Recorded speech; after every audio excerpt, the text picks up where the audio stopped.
Buenas tardes con todos y todas. El día de hoy vamos a dar inicio con la clase introductoria del curso taller de adquisición, saneamiento y expropiación de predios para obras de infraestructura, ¿no? Este es un tema muy importante porque es a la vez que es muy especializado, se requiere bastante en estos momentos de dicha actividad. Estamos entrando en una etapa, aparte de ser una etapa histórica, que ya que el COVID nos ha puesto pues, en una situación un poco complicada, también antes de entrar a la etapa COVID, estábamos entrando también a una etapa de poder desarrollar la mayor cantidad de obras, las cuales eran de infraestructura. Entonces, es por ello que antes que se produzca la etapa COVID, ya teníamos, ¿no? Prácticamente todo el camino elaborado para poder continuar este tipo de saneamiento, ¿no? Sin embargo, como bien les había mencionado, es un saneamiento que tiene, ¿no?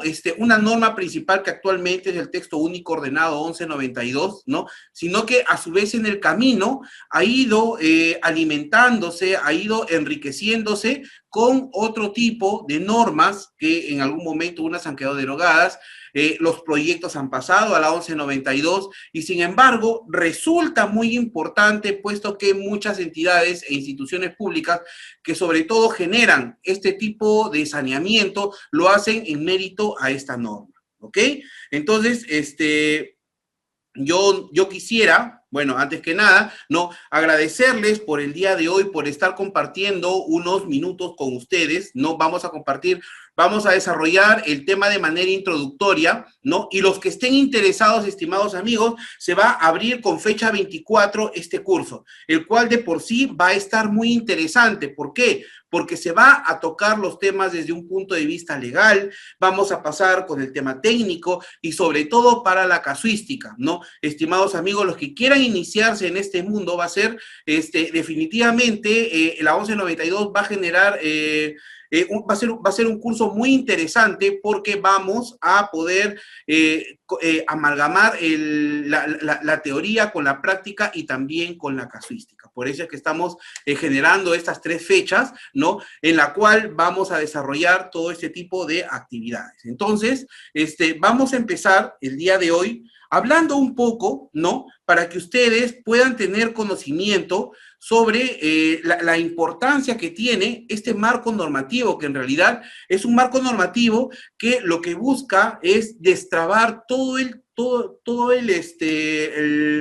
la burocracia que ha habido antes de la existencia del decreto legislativo 1192, ¿no? Y posterior a ello se ha ido perfeccionando, ¿no? Y ahora tenemos actualmente una norma, la cual pues trata de poder generar un procedimiento ágil, que de repente tiene todavía sus aristas, las cuales van a ser materia de poder mejorar, ¿no? Sin embargo, también se ha dado pasos muy importantes, ¿no? Entonces, yo lo que quisiera, estimados amigos, es poderles con ustedes compartir, ¿no? De manera introductoria, para los amigos que ya conocen sobre esta norma, ¿no? Vamos a reforzar un poco el conocimiento que ustedes tienen y a los amigos que quisieran conocer un poco más de esta norma, lo voy a hacer la didáctica lo más básico, lo más elemental posible, para que ustedes, estimados amigos, puedan entender. Como bien les dije en un inicio, ¿no?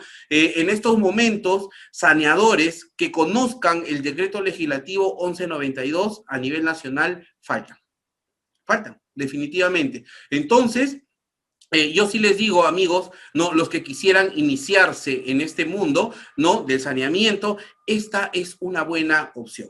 ¿Ok? Entonces, yo quisiera tocar, antes que nada, ¿no? Un tema de actualidad, porque justamente esta norma se trata de eso, de actualidad.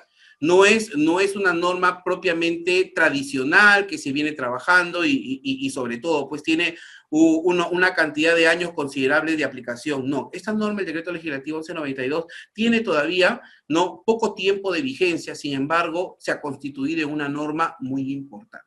¿no? Entonces, si nosotros le tomamos una fotografía en este momento como país, como estamos, ¿no? Y no nos olvidemos que estamos en una etapa COVID, ¿no? Que la pandemia nos estaba golpeando duro y que antes de la pandemia nosotros ya hemos tenido las intenciones para poder generar este tipo de proyectos, ¿no? Nos está de alguna otra manera golpeando, ¿no? De una manera muy vertiginosa, ¿no? Entonces, yo cito una página del diario Gestión, ¿no? Que el diario Gestión señala que Vizcarra es quien afirma que la consecuencia económica del COVID podría ser similar a la que vivió el país tras la guerra con Chile. Muchos de ustedes, de repente, sus papás, sus abuelos, les mencionaron que posterior a esta fecha, pues hubo bastante necesidad, hubo una recesión muy fuerte, la economía se fue por los suelos, ¿no? Hubo décadas las cuales en realidad hasta el día de hoy estamos de alguna otra manera facturando. Precisamente la etapa COVID nos va a dejar un panorama similar.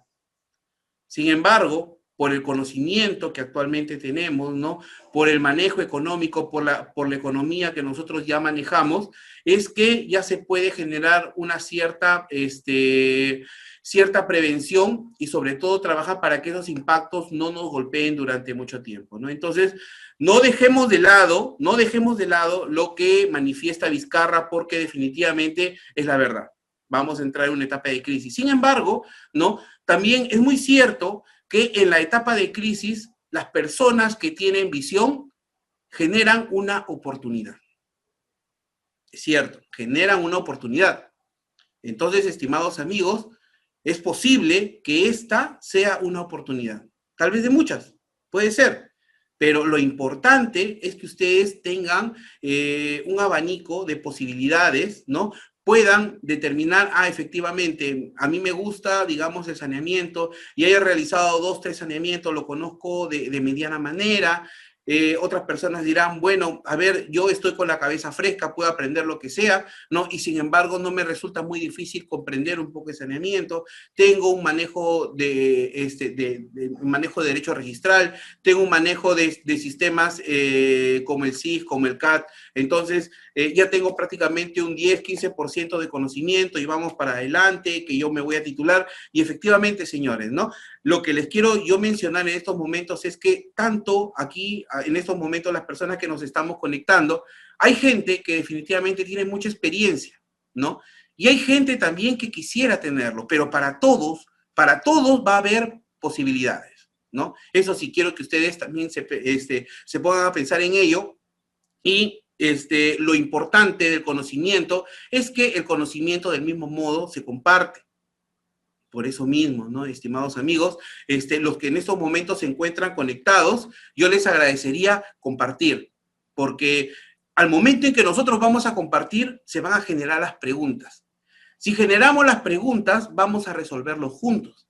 Y si lo resolvemos juntos, estimados amigos, vamos a desarrollar la mayor cantidad de casuística y vamos a enriquecer mucho más nuestros conocimientos.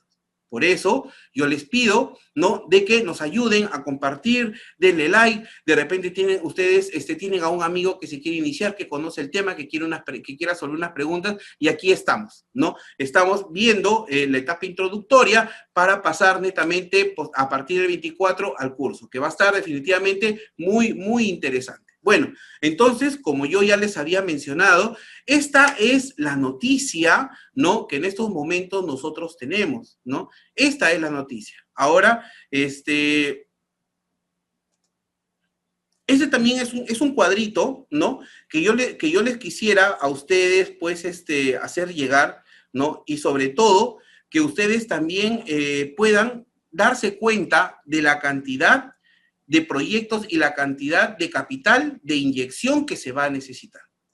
Actualmente, el Plan Nacional de Infraestructura ha considerado que entre el 2016 al 2025, ¿no? Y es un estudio que se ha hecho con la Asociación para el Fomento de la Infraestructura Nacional y la Escuela de Gestión Pública de la Universidad del Pacífico, ¿no? Hay un déficit de infraestructura por más de 160.000 millones de dólares.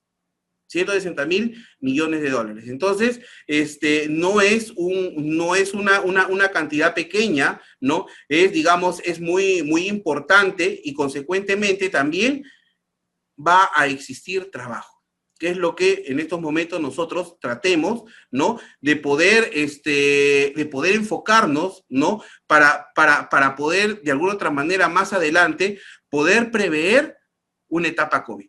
Y que de repente este tipo de crisis, este tipo de problemas, lo convirtamos, ¿no? En una oportunidad de trabajo. Porque definitivamente, pues, no, pocas son las personas que de repente tienen su vida ya debidamente resuelta, ¿no? Sin embargo, existimos otras personas a las cuales tratamos de ganarnos el día a día y sobre todo también tratar de buscar una oportunidad para poder trabajar, ¿no? Y sobre todo también para poder generar riqueza.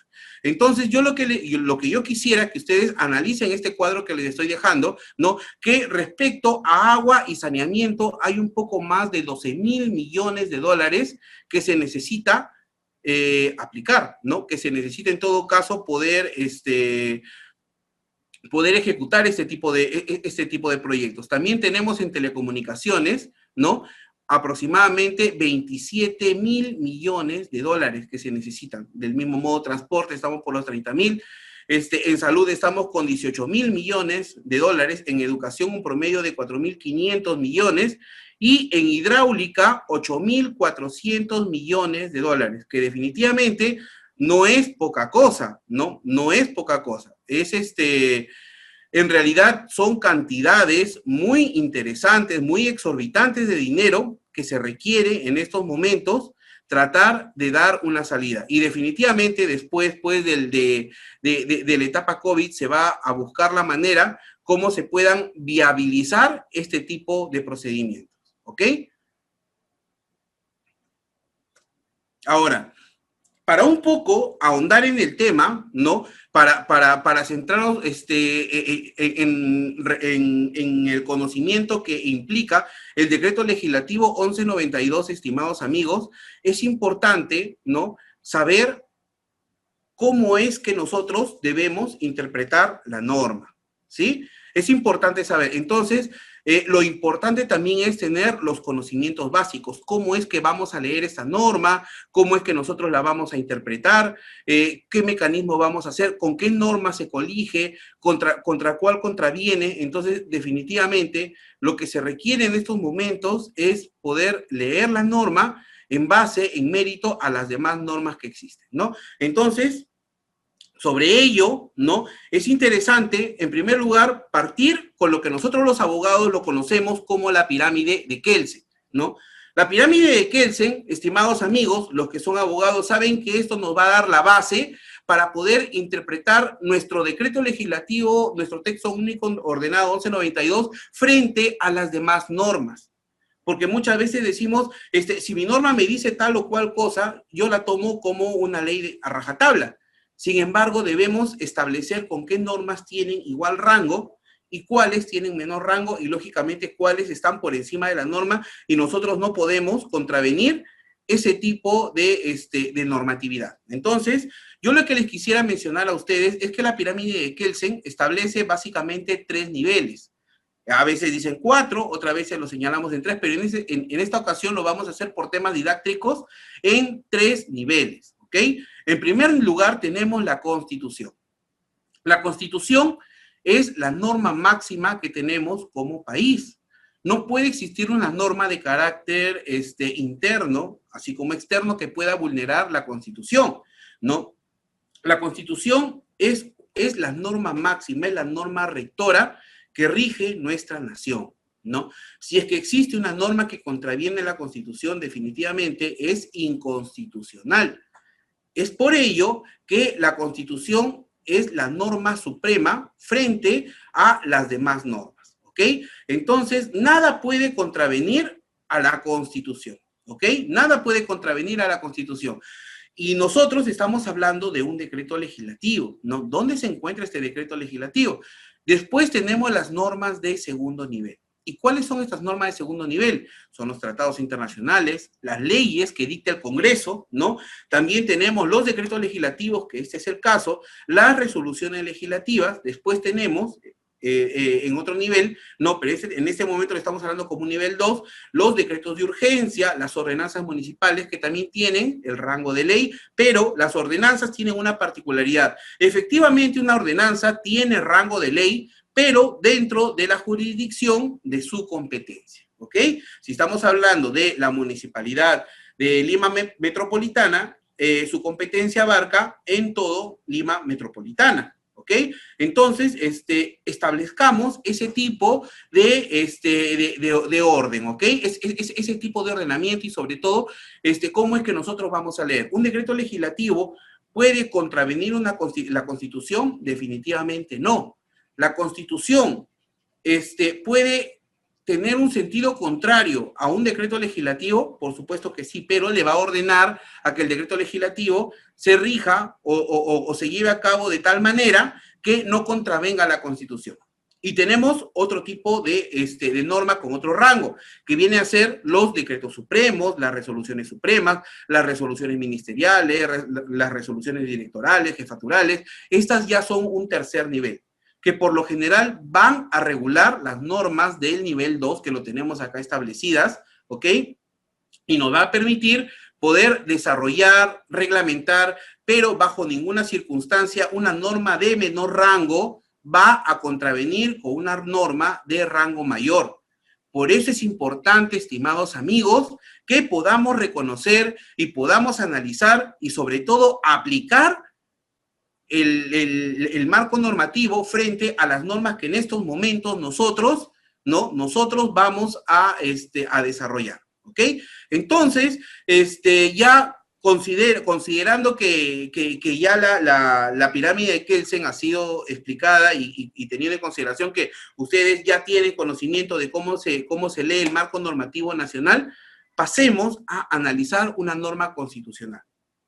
El artículo 70 de la ley de la Constitución establece que el derecho de propiedad es inviolable. Es decir, nadie puede estar por encima de tu derecho de propiedad, que es la regla, ¿no? El Estado garantiza, ¿no?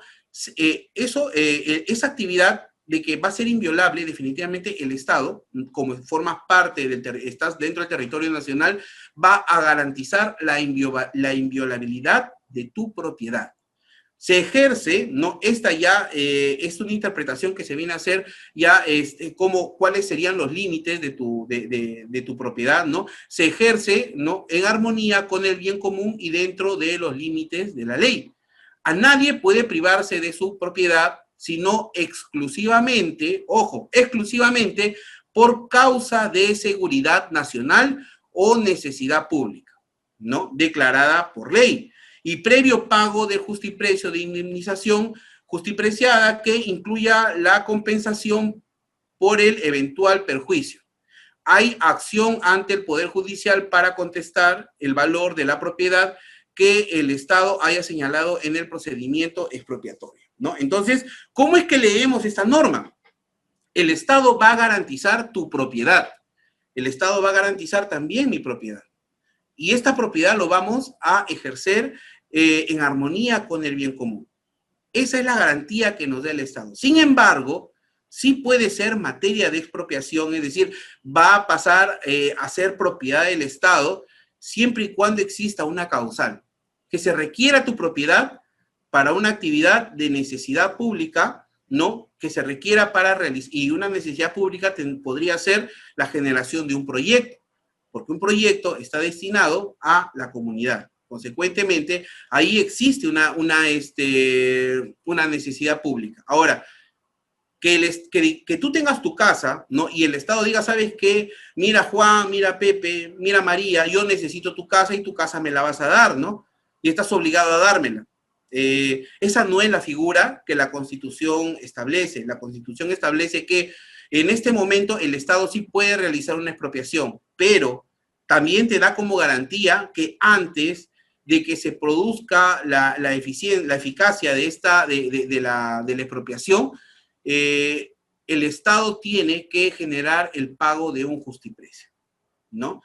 Si no hay justiprecio, no hay expropiación. Eso que quede claro, ¿no? Si el Estado no puede generar una expropiación si es que no cancela previamente el justiprecio.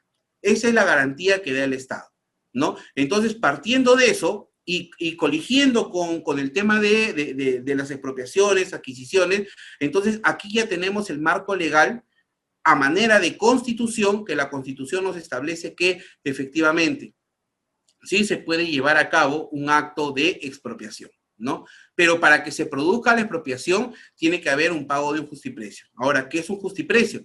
El justiprecio no viene a ser la tarifa social, el valor arancelario, no, el justiprecio es el pago a valor comercial, ¿no? Incluyendo lucro cesante, daño emergente y otro tipo, ¿no? De análisis que posee, ¿no? Que se hace a la propiedad, ¿no? Para poder llevar a cabo la cuantificación y se perfeccione la actividad de la expropiación, ¿no? Entonces, ¿no? Estimados amigos, es importante que ustedes conozcan esto, porque esta es la piedra angular de todo el procedimiento. Justiprecio, pago, liberación de áreas, ¿no? Y consecuentemente, dichas áreas van a formar parte de un proyecto. Si bien es cierto, la norma lo establece, pero antes de la aplicación del decreto legislativo 1192, a veces pasaban 10, 15, 20 años, ¿no? Y cuando se obtenía el bien, ya pues ya se había afectado o ya había cambiado por otra ruta. Entonces, el tema de la generación de áreas o liberación de áreas, pues con la normativa que nosotros teníamos, no era muy eficiente y consecuentemente se trababa. Hay expropiaciones, pues, que tardan 20, 30 años, ¿no? Entonces, no lograban su cometido. Por eso es que teniendo la Constitución en la cual establece la existencia del derecho de propiedad, las causales de expropiación, es que este es el punto de partida, el inicio para la generación del decreto legislativo 1192, ¿no? Entonces, yo ya quisiera, en este momento, poder ya darles otro alcance, ¿no? Aquí también nosotros vamos a leer, ¿no? Respecto a los bienes del Estado. ¿Qué son los bienes de dominio público? Porque definitivamente estas áreas que ya van a dejar de ser parte de la propiedad privada se van a convertir en bienes del Estado, ¿no? Y al ser bienes del Estado, definitivamente se van a convertir también en bienes de dominio público. Y cuando estos bienes se trasladen al Estado, van a ser inalienables, van a ser imprescriptibles, ¿no? Y sobre todo, ya se le va a dar la tratativa jurídica para que sea un bien del Estado y consecuentemente continuar con estos procedimientos, ¿ok? Ahora, es importante también que ustedes puedan conocer un poco, ¿no? Sobre el régimen jurídico de la propiedad en el Perú. La propiedad en el Perú vamos a segmentarla en 3 tipos de propiedades, ¿ok? Tenemos la propiedad privada, que la propiedad privada la poseo yo como persona civil, la poseen ustedes, que también forman parte de este tipo de actividad, pues, ¿no? Que llevan a cabo como personas naturales. También tenemos la propiedad de las comunidades campesinas, la propiedad de las comunidades nativas, ¿no? Sin embargo, no se rigen por la misma norma que la propiedad civil. Las propiedades de las comunidades campesinas como nativas, ¿ok? Tienen su propio reglamento, están reconocidas y están protegidas a nivel de constitución. Entonces, también tienen otro tipo de marco normativo, la cual les es un poco proteccionista, y a su vez también las actividades de adjudicación, de transferencia de propiedades, están un poco más grabadas, tienen cierto tipo de complicación, y eso pues hace que tenga otro tipo de marco legal. Y también tenemos el marco legal de la propiedad estatal, que en este caso, como yo les mencionaba, ¿no? Con la expropiación se va a hacer que la propiedad que le pertenecía a José, a Enrique, pase a nombre del Estado peruano. Y ahí forma parte de la propiedad estatal, ¿no? Entonces, ya la propiedad estatal ya se rige por otro marco normativo. Ya no se rige definitivamente por las normas, por las leyes de derecho civil, ¿no? Ya se rige por las normas de derecho administrativo. Y definitivamente también ya adquiere otro tipo de condición. mi propiedad, la de ustedes, ¿no? La de ustedes puede ser de alguna otra manera prescrita. Al Estado en estos momentos ya no se le puede prescribir, ¿no? Entonces, esa es la diferencia, el marco normativo que sobre todo ustedes, estimados amigos, van a tener que manejar. Yo les invito a que lean un poco sobre el decreto legislativo 1192, las variantes que ha tenido, qué instituciones son las que aplican, cuál es la casuística del caso, ¿no? A efectos de que puedan darse cuenta de que en estos momentos se va a requerir bastantes profesionales que conozcan sobre la materia, ¿no? Y nosotros como INDESA estamos en la capacidad no solo de poder contar con los profesionales que a ustedes les van a orientar de una manera muy didáctica, ¿no? Sino que también podemos acreditar ese conocimiento, ¿ok? Entonces, es muy importante, como bien les decía, que ustedes puedan conocer, puedan diferenciar este tipo de propiedad. Es importantísimo, ¿no? También es de conocimiento, y si de repente ustedes desconocen un poquito esta norma, también les sugeriría que ustedes empiecen a investigar, a indagar cuáles son sus aplicaciones, ¿no? Sobre el tema, ¿no? Tenemos la ley 29618, que la ley 29618 es una ley que no es más que generar una ficción jurídica, que el Estado es poseedor de los bienes que no están inscritos a favor de otras personas, ¿no? Es sabido que a nivel nacional no todos los predios se encuentran inscritos en registros públicos, sino que hay predios los cuales no tienen un antecedente. Estos predios son los que se llaman predios que no tienen una inmatriculación, no tienen un antecedente registral en los registros públicos, ¿no? Pero decimos, oye, pero ese terreno, pues, no le pertenece a nadie, ¿no?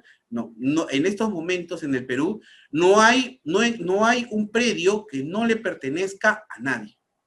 Todos los predios tienen un propietario. Todos tienen un propietario. Y si por A o B no existe un propietario inscrito en registros públicos, se presume que el propietario es el Estado, ¿no? Se presume. Que por ahí puede haber de repente una persona con una escritura pública no inscrita. Bueno, el Estado se presume hasta que esta persona demuestre que realmente es el titular, pues, ¿no? Pero significa que el Estado genera una presunción. Que esta norma es un poco inconstitucional, bueno, tiene sus cositas por analizar, ¿no? Sin embargo, no vamos a negar que esta norma ha sido muy útil para que al Estado no lo vuelvan a invadir. Yo estoy convencido de que ustedes también se han dado cuenta que de un tiempo acá o de unos años acá, ya no hay tantas invasiones como se registraban hace unos 10 años, 12 años, ¿no? Que encendíamos el televisor y veíamos que en tal sitio existía una invasión, que a los 15, 20 días otra vez aparecían personas con su banderita, ¿no? Entonces, esta norma ha servido para garantizar y sobre todo para que no se ocupen bienes del Estado, ¿no? Entonces, es importante, estimados amigos, ¿no? Que ustedes que se dedican al saneamiento, los que se van a dedicar, ¿no? Que le den muy en claro, ¿no? Que le den puncha a esta norma. Porque esta norma se va a colegir con todos los procesos de saneamiento físico-legal que se ven, ¿no? En estos momentos. Esta norma marca una pauta. Esta norma marca lo que es un antes y un después.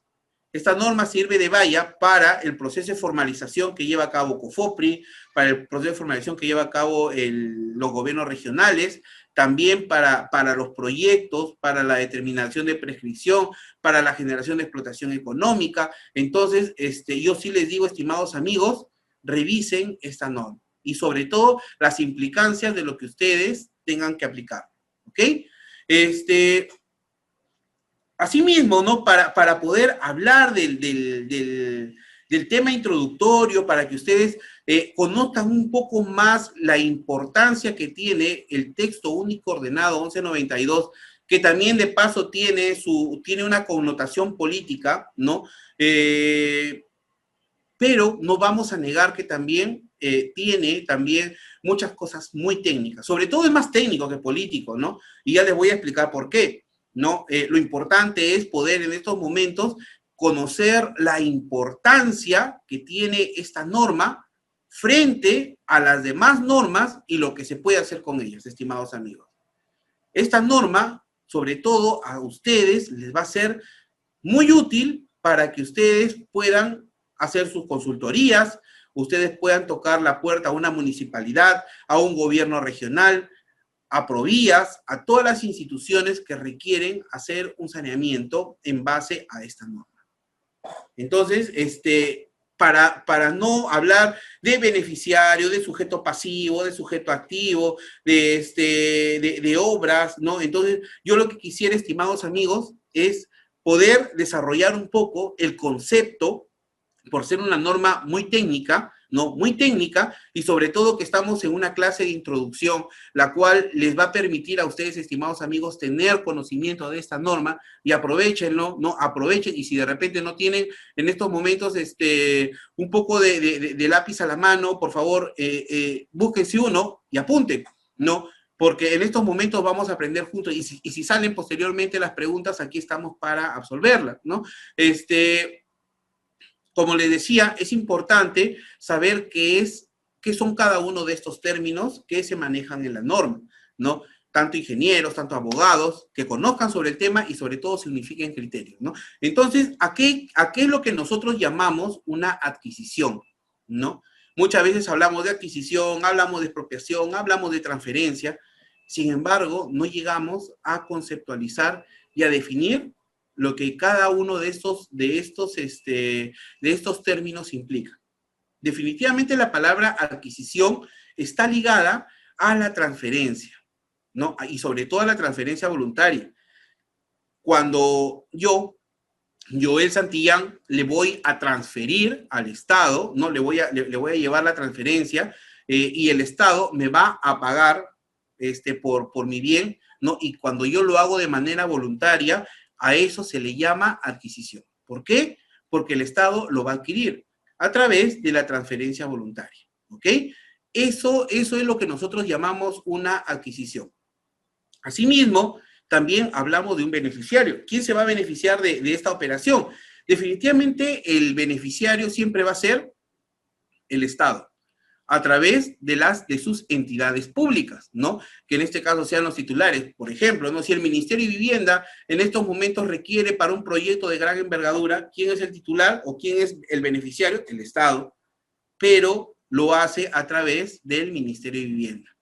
Que el Ministerio de Transporte requiere un área específica para un proyecto, ¿no? ¿Quién es el beneficiario? El Estado peruano, a través del MTC, ¿no? Entonces, sí es importante, estimados amigos, que ustedes, ¿no? Conozcan estos términos para que los que están animados en seguir el curso, ¿no? Puedan ya entrar con esta base, entrar con este conocimiento para que ustedes al término del curso ya conozcan toda la casuística y definitivamente se van a enriquecer también con los temas prácticos que muchos de sus amigos les van a traer y lo vamos a desarrollar. Y también los problemas más recurrentes que se tienen, ¿no? Dentro de este tipo de trabajo también nosotros lo vamos a desarrollar.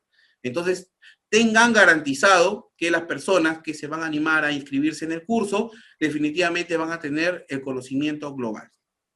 Asimismo, también es importante, ¿no? Y ojo, aquí quisiera recalcar bastante, el tema del certificado de posesión, ya que esta norma es, por el hecho de ser muy técnica, le da una connotación más amplia al certificado de posesión. Al certificado de posesión se le establece que es un documento que acredita la posesión pacífica, continua, ¿no? Pública respecto del predio, ¿ok? Y que sean pruebas complementarias establecidas en el marco legal del proceso de formalización urbana y rural.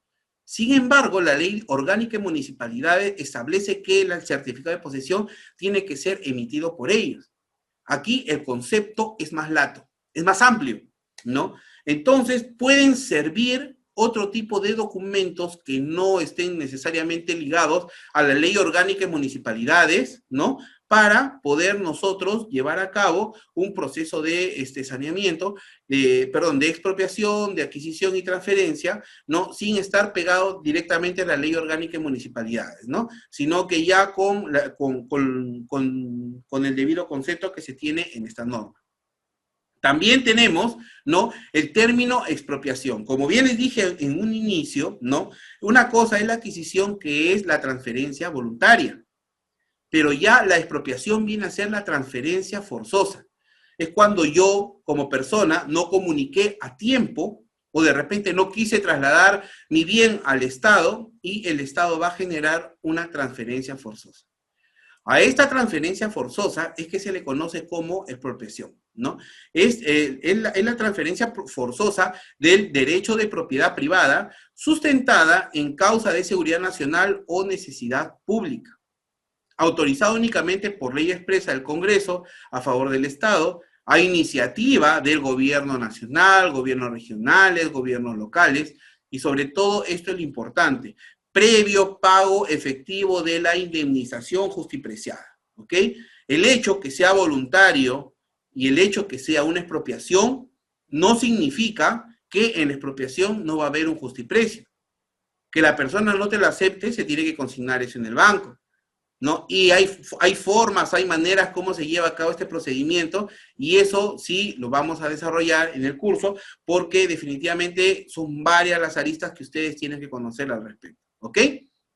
Así también, lo que prevé esta norma, que resulta muy importante, es el incentivo, ¿no?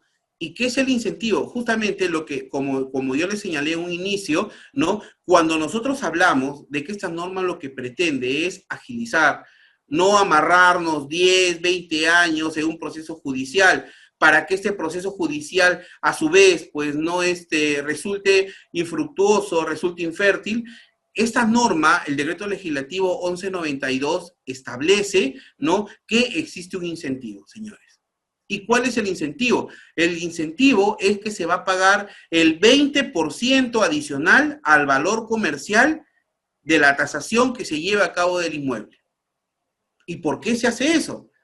Para que las personas que estén afectadas o que su bien va a formar parte de un bien del Estado, ¿no?, puedan tener este 20% de incremento para que tengan más beneficios y sobre todo se animen a hacer la transferencia mucho más rápido. Entonces, por eso es importante esta norma, ¿no? Lo que busca es viabilizar. Se necesita viabilizar, se necesita poder desarrollar este tipo de trabajos en el menor tiempo posible. ¿Hay especialistas a nivel nacional? No los necesarios. ¿Se requieren? Por supuesto que se requieren. Se paga, el pago por especialidad es oneroso, es muy oneroso, estimados amigos, ¿no? Entonces, yo les sugiero que revisen la norma, analicen los documentos, pónganse a indagar un poco y especialícense, porque en estos momentos el Estado, si nosotros hablamos de saneadores, se va a querer personas con este perfil. Ahora, también es interesante hablar, cuando hablamos de esa norma, del formulario registral. ¿Y qué es el formulario registral? El formulario registral es el documento que contiene el acto de transferencia efectuado en el mismo proceso de adquisición, ¿no? Es decir, ya no me vas a firmar un contrato de compra-venta, un contrato de transferencia, lo que vas a firmar es un formulario registral. Y este formulario registral se va a llevar a los registros públicos para sus inscripciones. Entonces, estimados amigos, lo que se busca con este procedimiento es ser sumamente ágil, lo más certero posible y sobre todo no generar un efecto lo más rápido para que estos proyectos tengan la viabilidad en corto tiempo. También hay un término que nosotros le llamamos las interferencias, ¿no? Las interferencias son las instalaciones existentes a cargo de empresas o entidades prestadoras de servicios públicos y otras instalaciones o bienes que se encuentren dentro del área de derecho de vía o ejecución de obras de infraestructura, las cuales de alguna otra manera dificultan, limitan el trabajo que se viene a hacer para la liberación de áreas, por eso se llaman interferencias. Pero sin embargo, sí se puede llevar a cabo algún tipo de remoción o dejar de contar con ellas, ¿no? También hablamos de las obras de infraestructura. Las obras de infraestructura comprenden la ejecución de proyectos de inversión pública, también asociaciones público-privadas y aquellos mecanismos de promoción de la inversión privada creados o por crearse. Entonces, aquí tenemos el universo, amigos. Si ustedes tienen obras de inversión pública, van a poder aplicar esta norma. Si ustedes van a asesorar o su consultoría está dirigida a asociaciones público-privadas, aquí está su norma. Y aquellos mecanismos de promoción de la inversión privada creados o por crearse. Si no se ha creado y en estos momentos se quiere promocionar, se quiere generar una mayor inversión privada, este es el mecanismo. Este es el mecanismo. Por eso es sumamente importante. ¿Ok? También estamos hablando de procesos. Cuando hablamos de procesos, comprenden los procesos destinados a la adquisición y expropiación de inmuebles, transferencia de inmuebles, entre otras entidades públicas, y liberación de interferencias para la ejecución de obras públicas. Es decir, el proceso que nosotros llevemos a cabo, procesos de adquisición, de expropiación, de transferencia, y cada uno de los procesos va a tener sus ciertas particularidades. Y eso es lo que en esta norma se denomina proceso.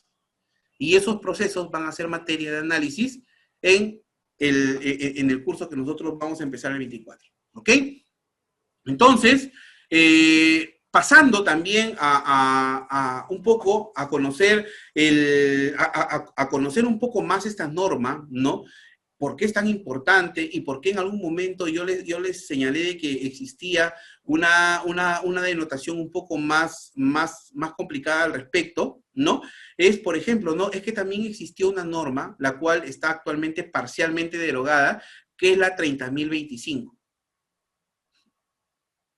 La 30.025 es un régimen jurídico de expropiación, de adquisición y posesión para bienes inmuebles que se requieren para obras públicas declaradas, de necesidad pública, interés nacional, seguridad nacional, de gran envergadura. ¿Ok? Así también para obras de infraestructura concesionadas o para asociación público-privada. En este momento, estas normas, bueno, la ley 30.025, ya no se encuentra vigente, sin embargo, han quedado todavía vigentes los proyectos, ¿no?, que se enmarcaban. Y justamente las normas, o en todo caso, estos proyectos, ¿con qué normas se va a aplicar? Estos proyectos de gran envergadura, ¿no? Estos proyectos de seguridad nacional, estos proyectos de interés nacional, de necesidad pública. Como ya no se va a aplicar con la 30.025, porque el procedimiento está derogado, se aplica con el decreto legislativo 1192. Consecuencia de ello es que el decreto legislativo 1192 se vuelve sumamente interesante y agarra mucho más fuerza. Agarra mucho más fuerza. ¿Para qué? Para continuar con la batuta de estos predios, de estos proyectos, los cuales ya no se puede llevar a cabo con este procedimiento. No podía quedar en el aire tampoco, ¿no? Entonces, posterior a esto, es que se emite el decreto legislativo 1330 y el decreto legislativo 1333. El 1330 viene a generar el marco para la adquisición, expropiación de inmuebles, transferencia de inmuebles de propiedad del Estado, liberación de interferencias y también dicta medidas para la ejecución de obras de infraestructura, ¿no? Sin embargo, el procedimiento que estaba destinado para la ejecución de la ley 30.025 se rechaza. Porque a análisis del Congreso, ¿no? A análisis del Congreso se determinó que era una norma que vulneraba los derechos de las comunidades campesinas, ¿no? Entonces, sobre el tema, bueno, lo que se busca hacer en este caso es, pues, tratar de que estos proyectos ya se lleven a cabo a través del texto único ordenado de la 1192, ¿ok?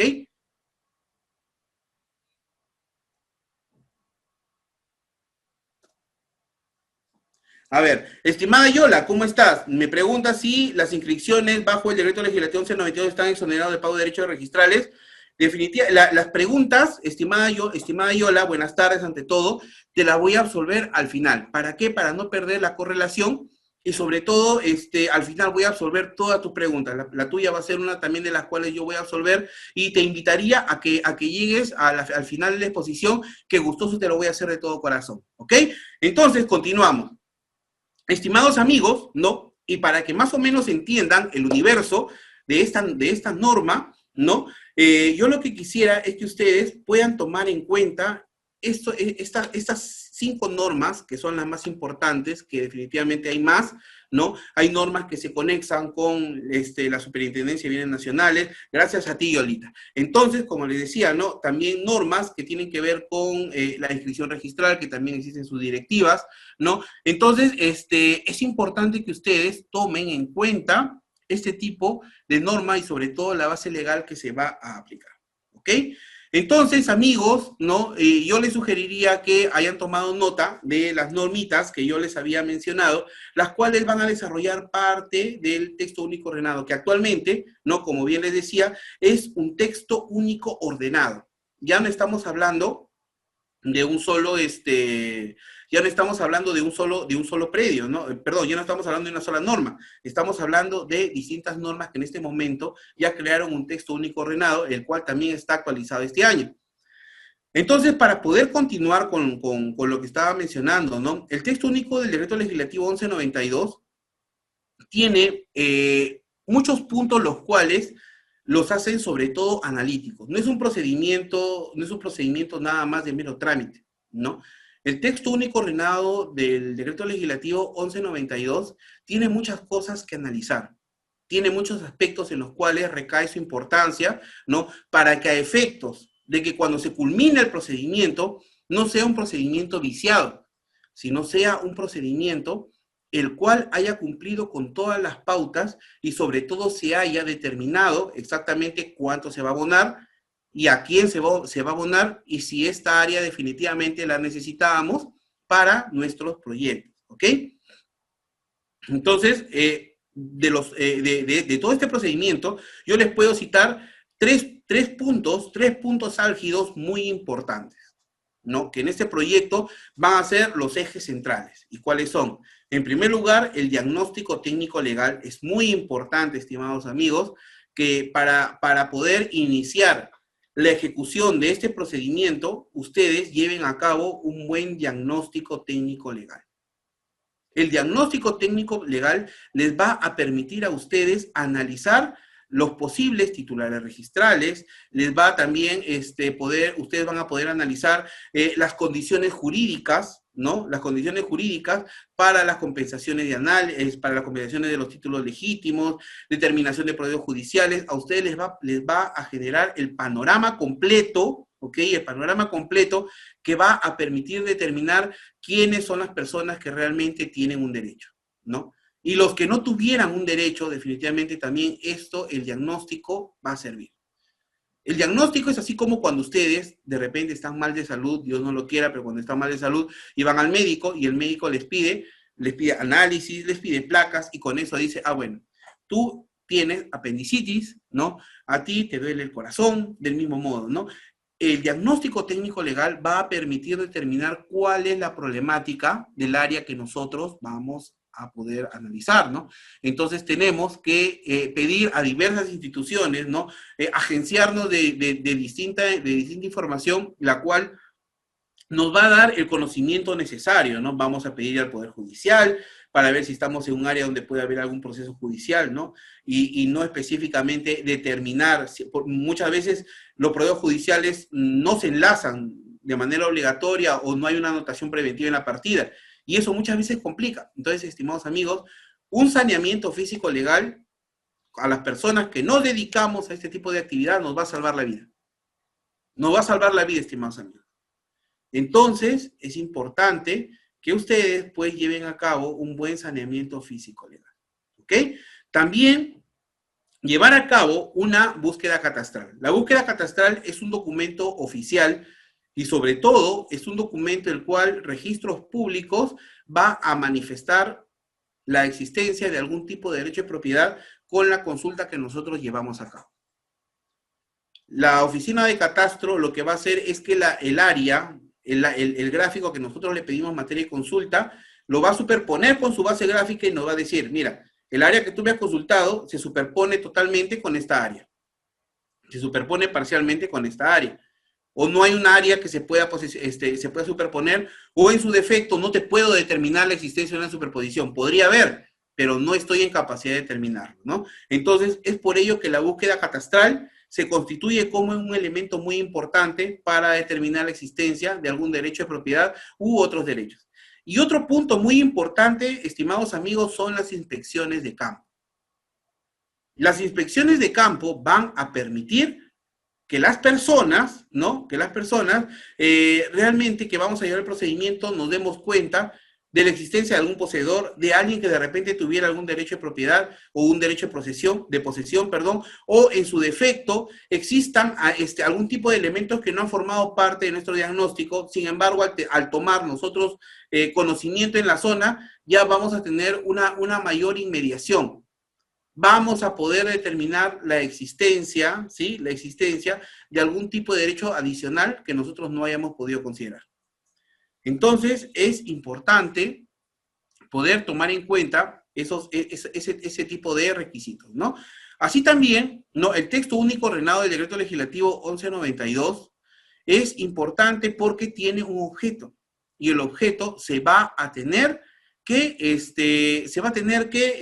analizar, y sobre todo sobre el objeto, la norma no se puede salir, ¿no? ¿Y cuál es el objeto? El objeto es el régimen jurídico aplicable a los procesos de adquisición, expropiación de inmuebles, transferencia de predios de propiedad del Estado y liberación de interferencias para la ejecución de obras de infraestructura.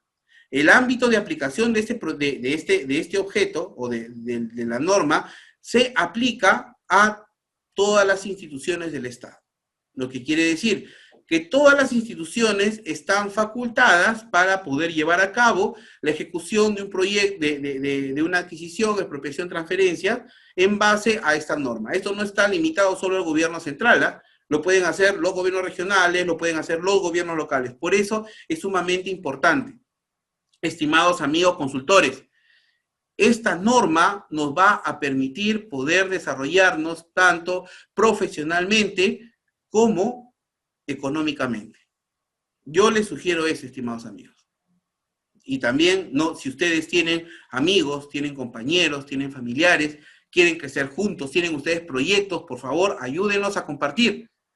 Porque cuando ustedes nos ayudan a compartir, llegamos más lejos. Y eso es lo que nosotros queremos para que existan personas que puedan conocer sobre todo la importancia que tiene esta norma, ¿no? Entonces, otro punto muy importante que tiene esta norma, y es importante que ustedes también lo manejen, y eso lo van a hacer con los elementos que les demos en el curso, es que ustedes pueden determinar, ¿no? En un proyecto quién es el sujeto pasivo, quién es el sujeto activo y quién es el beneficiario. De arranque les digo que el beneficiario va a ser el Estado peruano. Ahí no hay ningún inconveniente, pero al término del curso, ustedes van a saber determinar quién es el sujeto pasivo y quién es el sujeto activo. ¿Y por qué es tan importante determinarlo? Es importante determinarlo porque una vez que yo determine el sujeto pasivo, voy a saber a quién voy a afectar.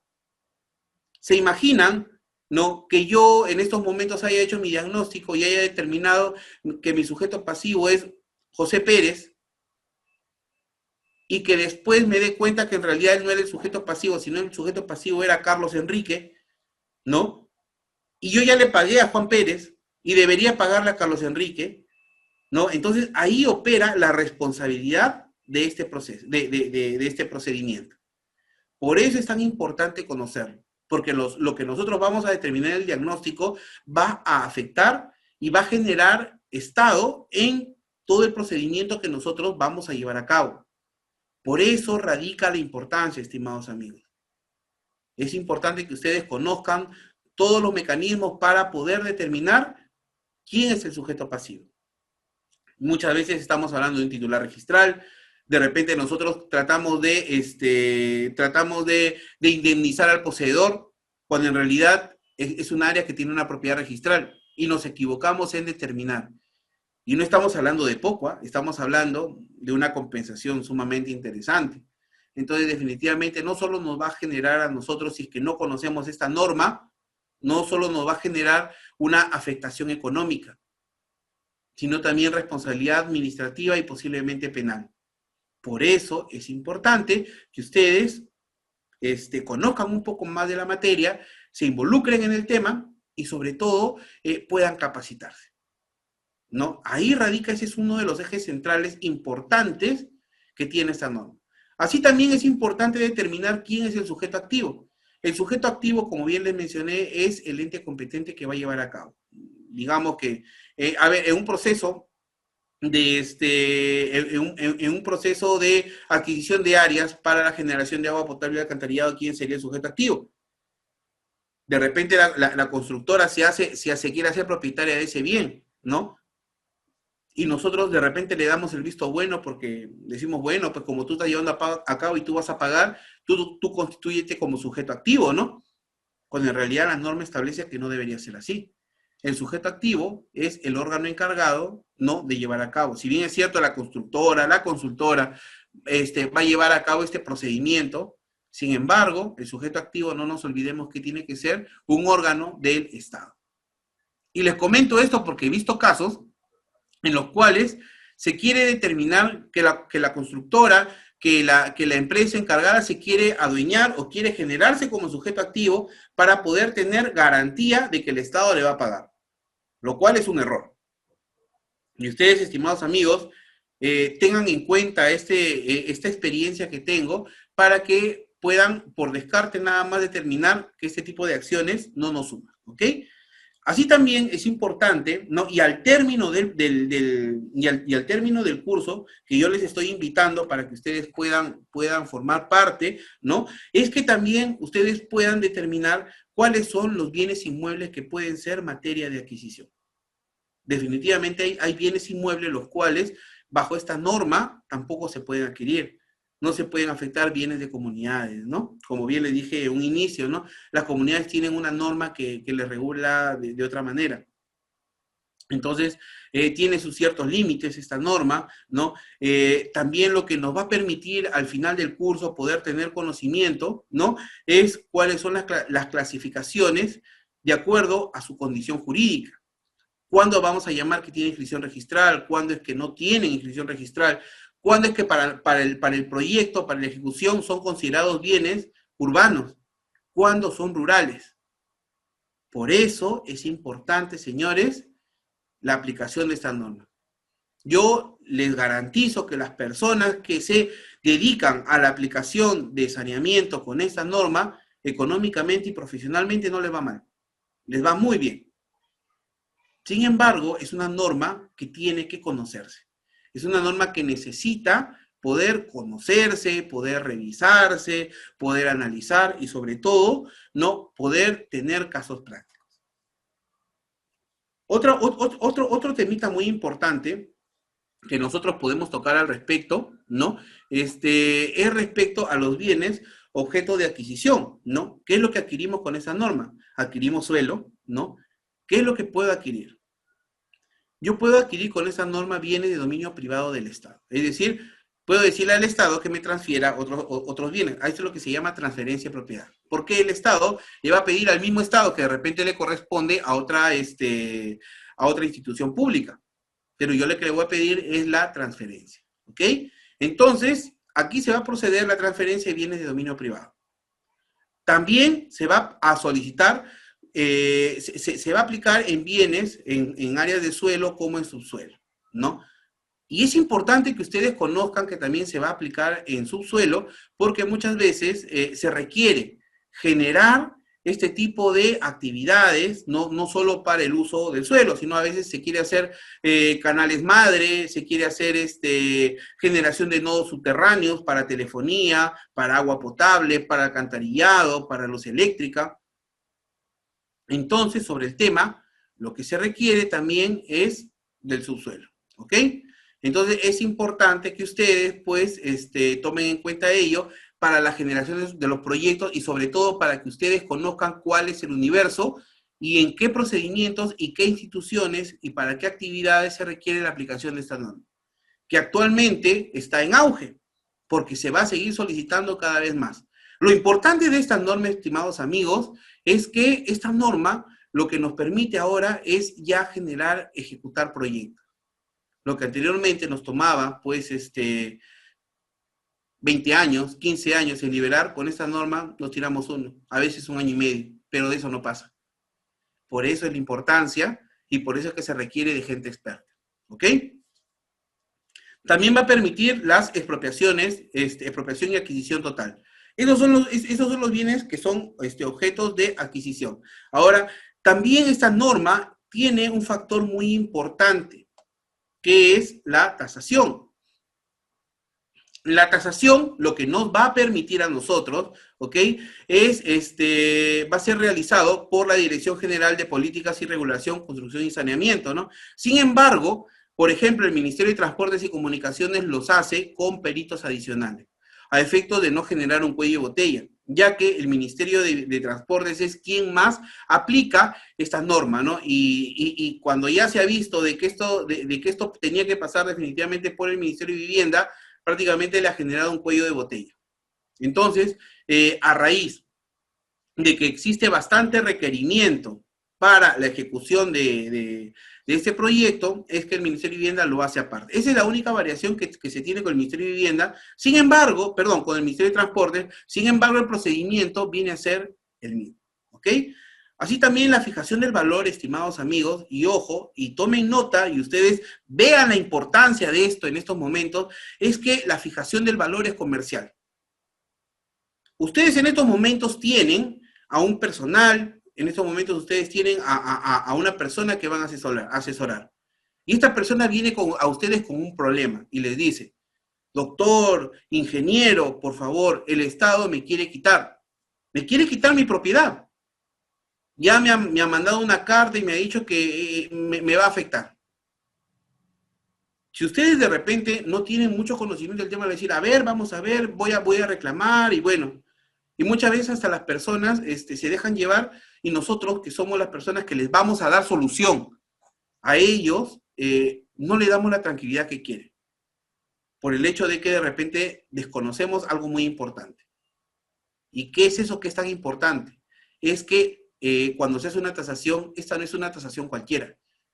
Esta es una tasación con valor comercial.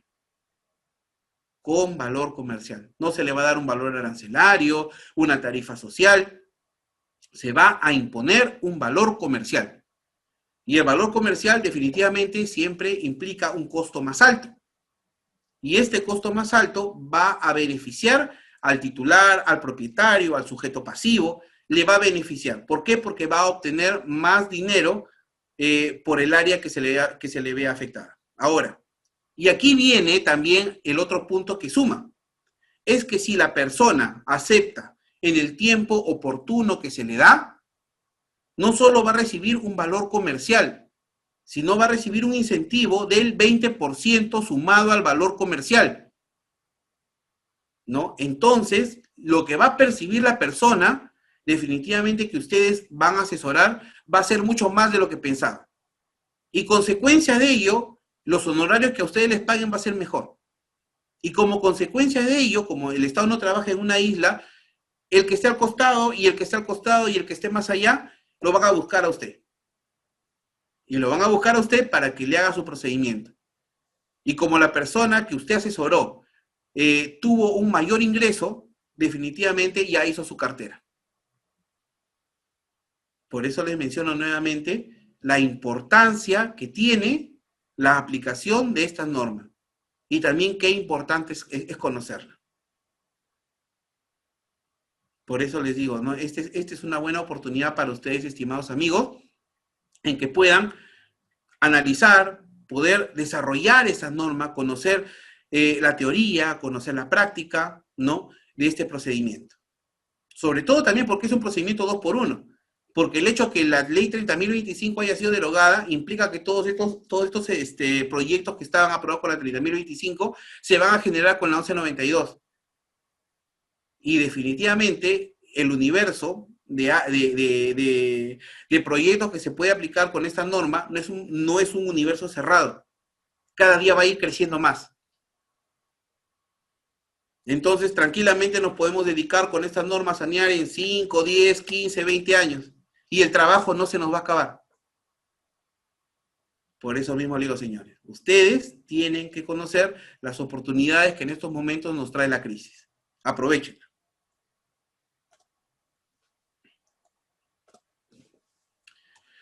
Ahora, es importante también poder resaltar y conocer qué es la adquisición, ¿ok?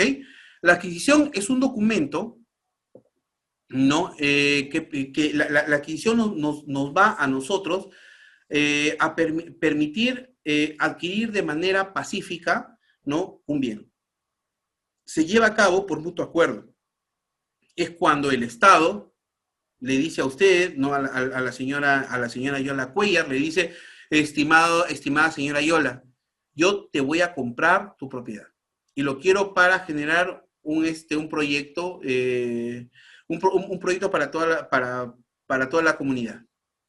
Y la señora Yola le dice, bueno, está bien, perfecto, ¿cuánto me vas a pagar? Bueno, te voy a pagar tal cantidad, pero a esto suma el 20% si me aceptas en 10, 15 días hábiles.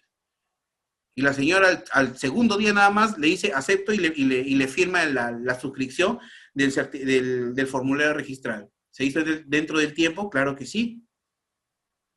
¿Generó más ingresos? Por supuesto que sí. Y esto es lo que se llama de mutuo acuerdo.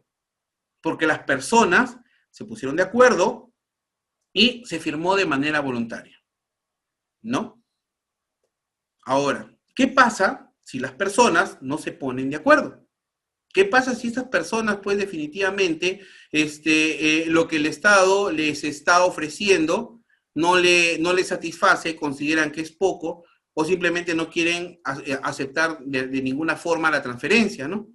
O del mismo modo, ¿no? O no tuvieron el tiempo para poder aceptarlo, se les pasó el tiempo que el Estado les dio. Entonces ahí ya se va a aplicar la expropiación, ¿no? Y que la expropiación ya es una transferencia forzosa del derecho de propiedad. Ya no va a haber una negociación de por medio.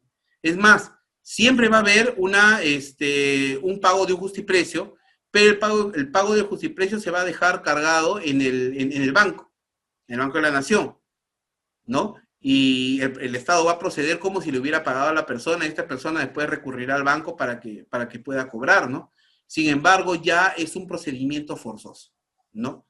Lo que a este punto ya llegamos como conclusión de que efectivamente, pues cuando el Estado ha definido que un área que va a requerir, lo va a necesitar, hay dos caminos. Y esa área es propiedad privada, hay dos caminos, ¿no? La adquisición, que es de manera voluntaria, y si no hay una voluntariedad, las personas no expresan de manera oportuna su voluntad al respecto, el único camino que queda es la expropiación, ¿no? Entonces, estimados amigos, por eso les mencionaba la importancia que tiene esta norma, la importancia que tiene para la ejecución de proyectos. Y nuevamente les recalco, la importancia que tiene esta norma para que nos pueda dar un trabajo en los próximos años y de repente en las próximas décadas, ¿no? Entonces, como bien les decía, esta norma nos va a permitir no solo comprar o vender, sino nos va a permitir llevar a cabo también la expropiación. Y la expropiación es una figura forzosa y definitivamente tiene que ser con rango de ley, ¿no? Y también tiene que existir un pago de indemnización, ¿ok? Ahora, no solo el sujeto pasivo como el sujeto activo, ¿no? Van a generar un rol importante. Porque, perfecto, ¿no? Entre el sujeto activo y el sujeto pasivo hay una transferencia o hay una expropiación. Pero ¿dónde se va a materializar este tipo de actividad, este tipo de acto administrativo? Va a ser en registros públicos. ¿Sí? En registros públicos. Entonces, registros públicos también, el papel que desempeña es muy, muy importante. Es casi medular. Por eso es que, estimados amigos, las personas que se van a dedicar a esto tienen que tener un conocimiento integral del procedimiento administrativo, de esta norma, un poquito de bienes nacionales y rematarlo con derecho a registrar. Que no es difícil, no es difícil. Y que muchas cosas se aprenden en la práctica. Y a veces ahí se aprende mucho más. Perfecto. Está bien, ¿no? Por eso les estaba mencionando la importancia de esta norma. ¿Qué tan importante es? ¿Cuántas puertas nos van a abrir? Si yo sé esta norma, la aplico, me contratan, trabajo no me va a faltar, señores. trabajo no me va a faltar.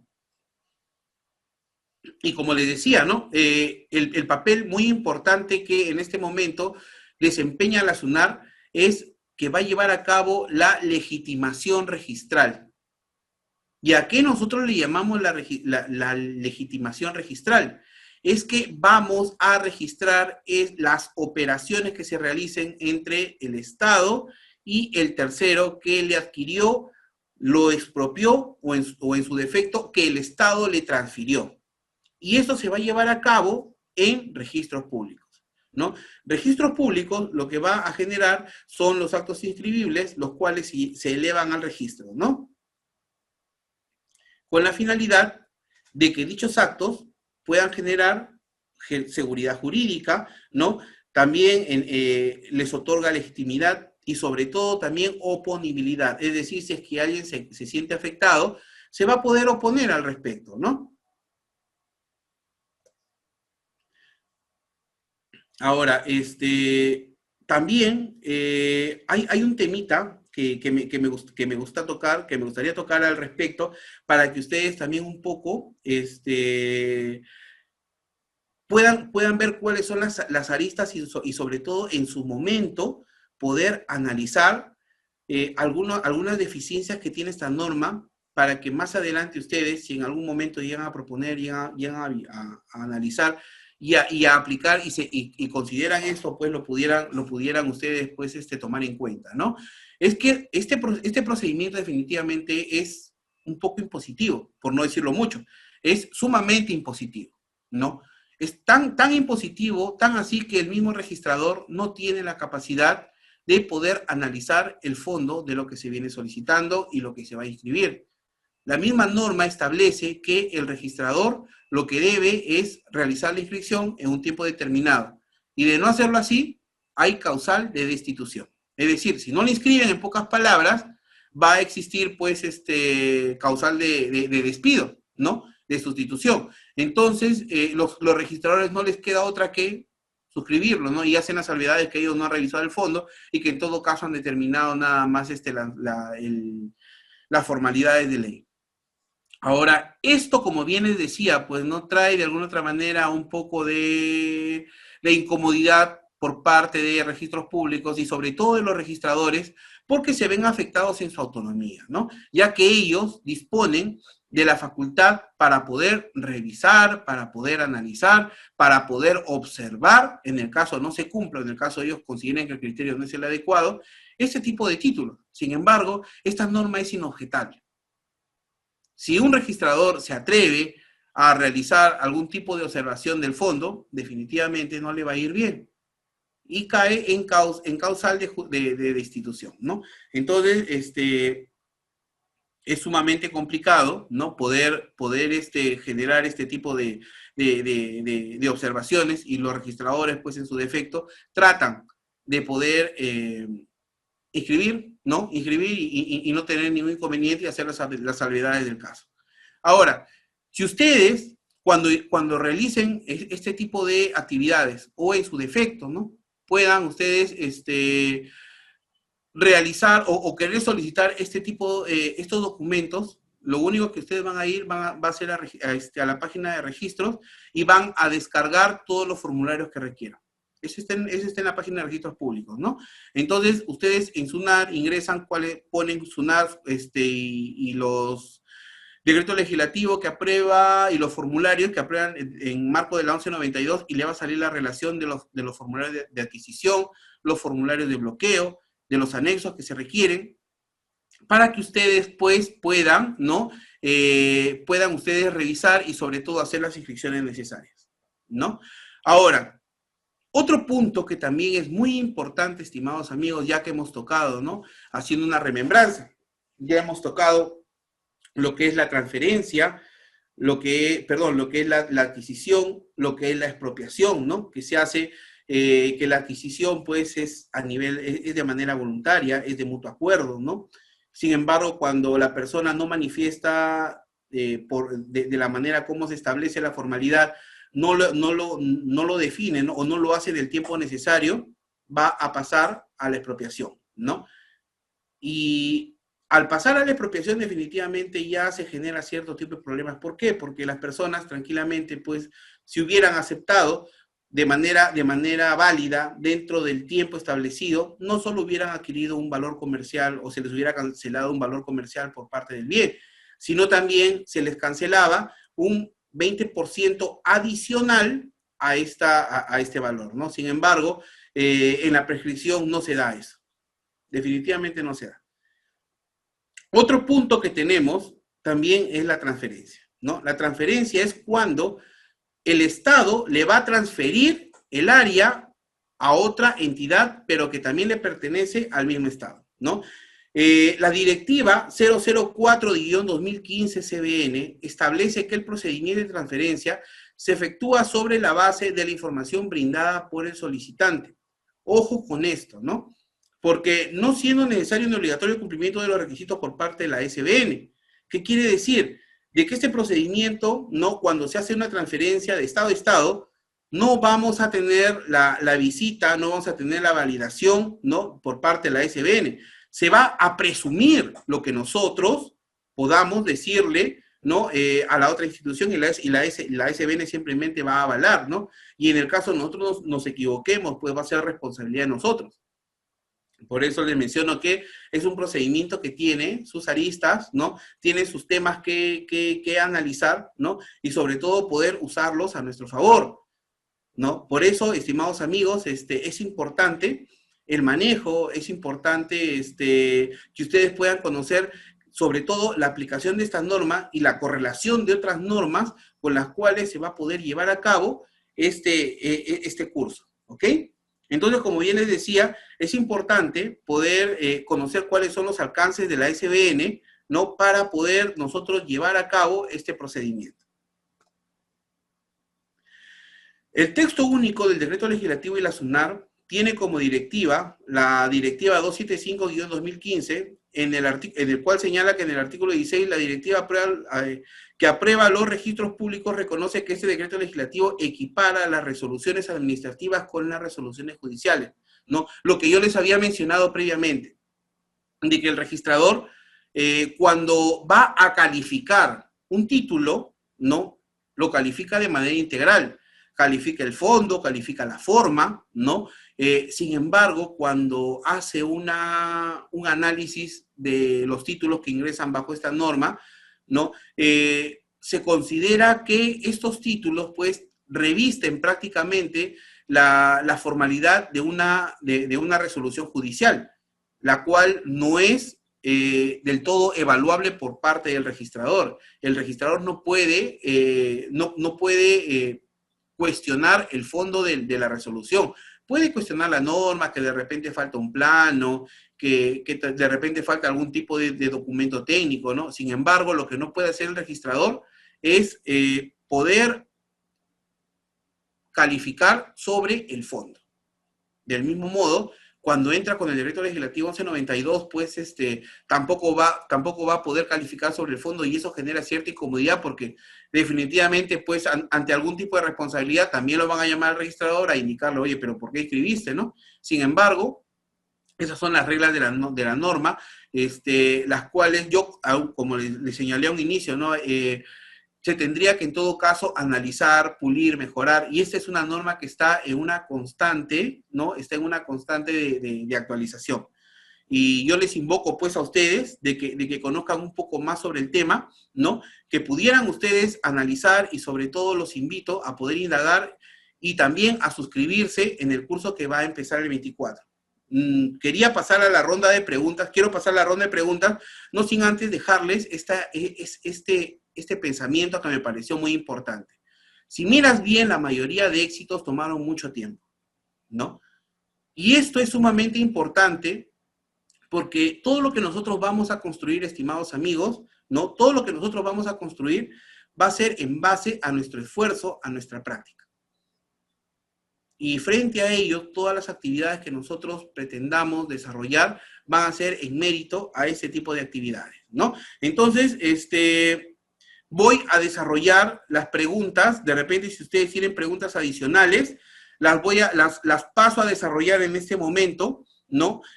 Bueno, a ver, empecemos con la consulta que nos hace la señorita Yola, que nos dice, las inscripciones bajo el decreto legislativo 1192 están exoneradas del pago de derechos registrales. Definitivamente no, no están exoneradas y van a tener que hacer la cancelación correspondiente de las tasas, ¿ok? De repente, alguna consulta adicional que pudieran hacer, encantado de poder absolverles, ¿no? Yendo a la práctica, muchas veces las personas dicen, ¿no? Una de las consultas que siempre nos hacen es, pero si el Estado me va a quitar mi predio, me va a quitar mi lote, me va a quitar mi chacra, ¿no? Me va a pagar como quiere, me va a pagar lo que quiere y cuando quiere, ¿no? Y ese no es el ánimo de la norma. El ánimo de la norma, y la norma señala que todo tipo de compensación se hace de manera previa. Y el valor que se lleve a cabo va a ser comercial.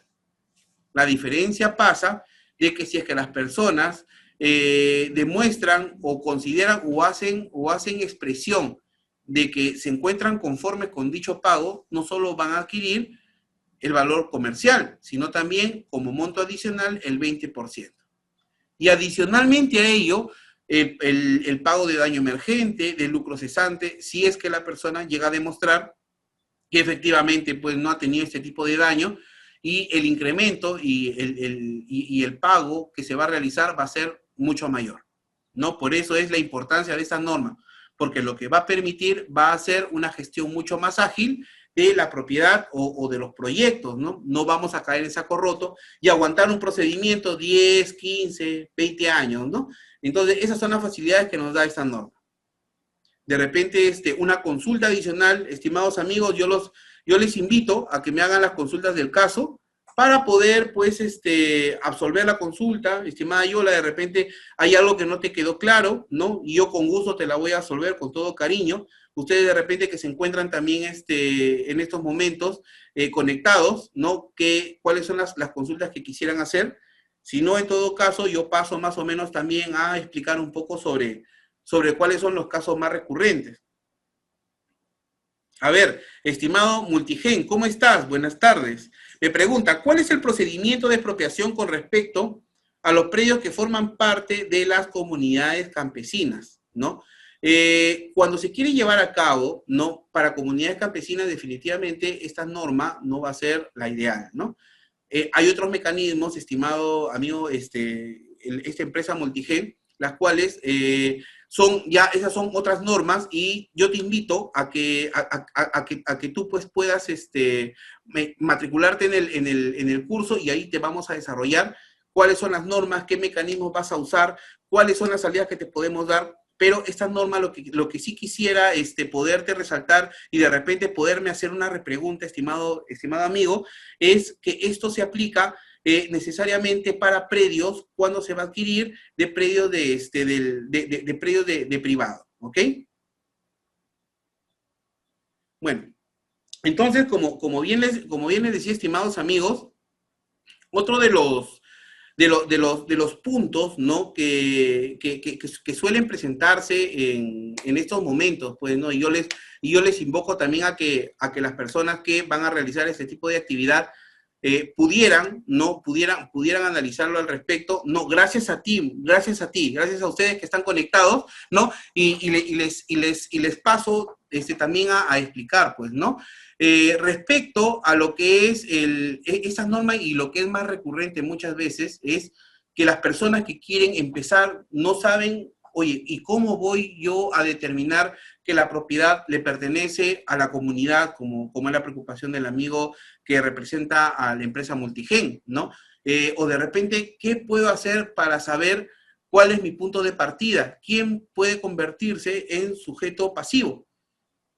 Entonces, lo primero, lo que nos va a dar pie, lo que nos va a apoyar, pues, no en nuestro trabajo, necesariamente va a ser una búsqueda catastral, ¿no? Porque la búsqueda catastral lo que nos va a permitir, estimados amigos, es poder determinar de quiénes van a ser los derechos, ¿no? Los derechos de las personas que nosotros vamos a resarcir. Recuerden que este procedimiento va de la mano con una compensación económica. Y al existir una compensación económica, nosotros tenemos que ser muy celosos con nuestro trabajo para no generar algún tipo de responsabilidad por un mal uso de los recursos o de repente un pago indebido, ¿no?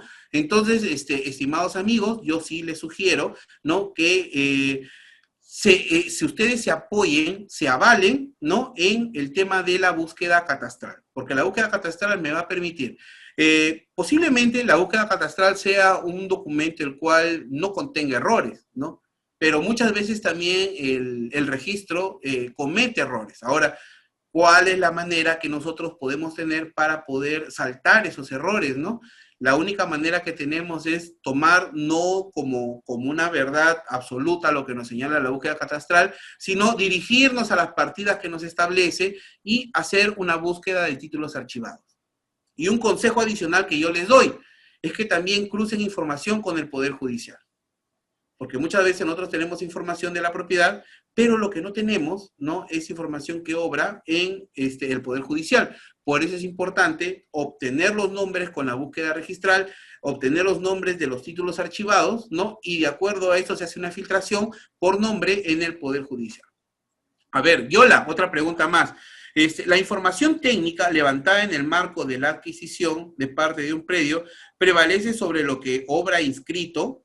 A ver, si nosotros tenemos información inscrita, se presume de que la información inscrita es la que prevalece, ¿no?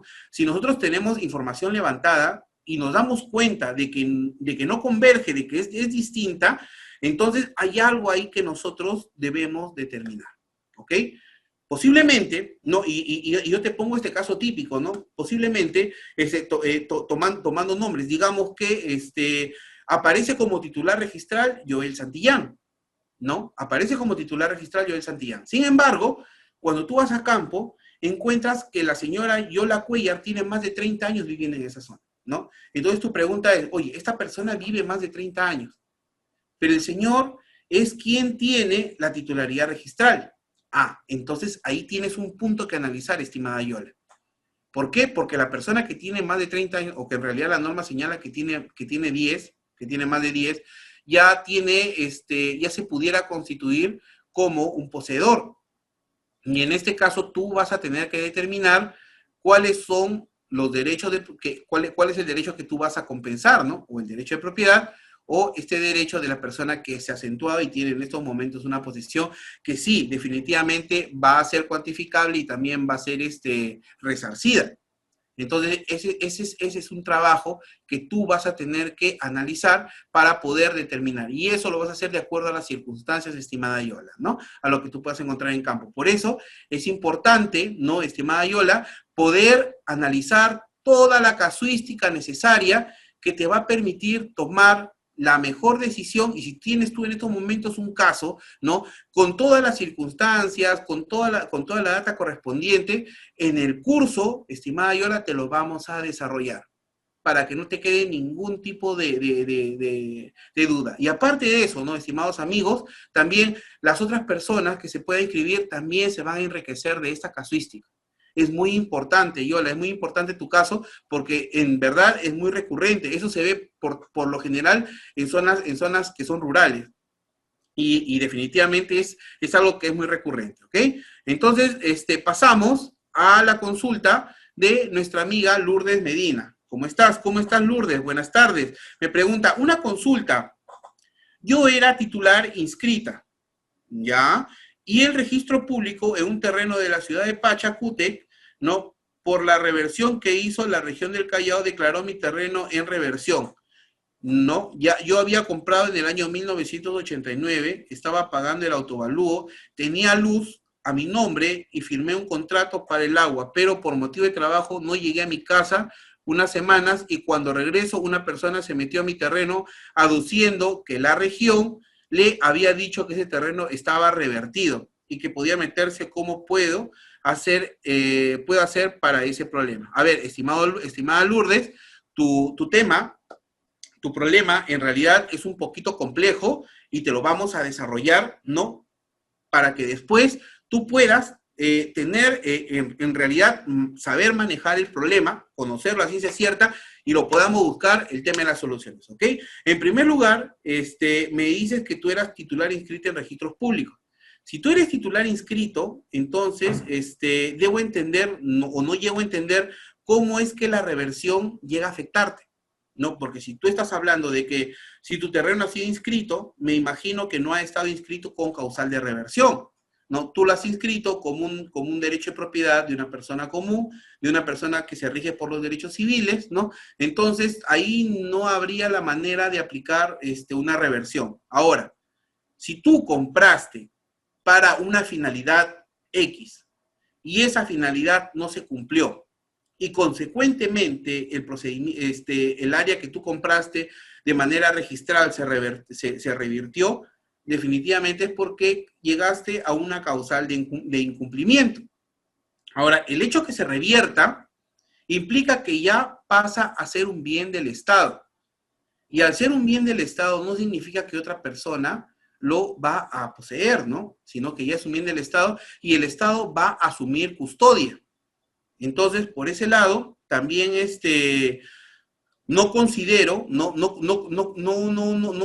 llego un poco a consolidar la pregunta que me refieres, ya que lo veo un poquito contraria, ¿no? Por un lado, me estableces que tienes un derecho de propiedad inscrito y que tú apareces como una persona con un derecho inscrito en registros públicos a tu nombre, valga la redundancia, ¿no? Y por otro, que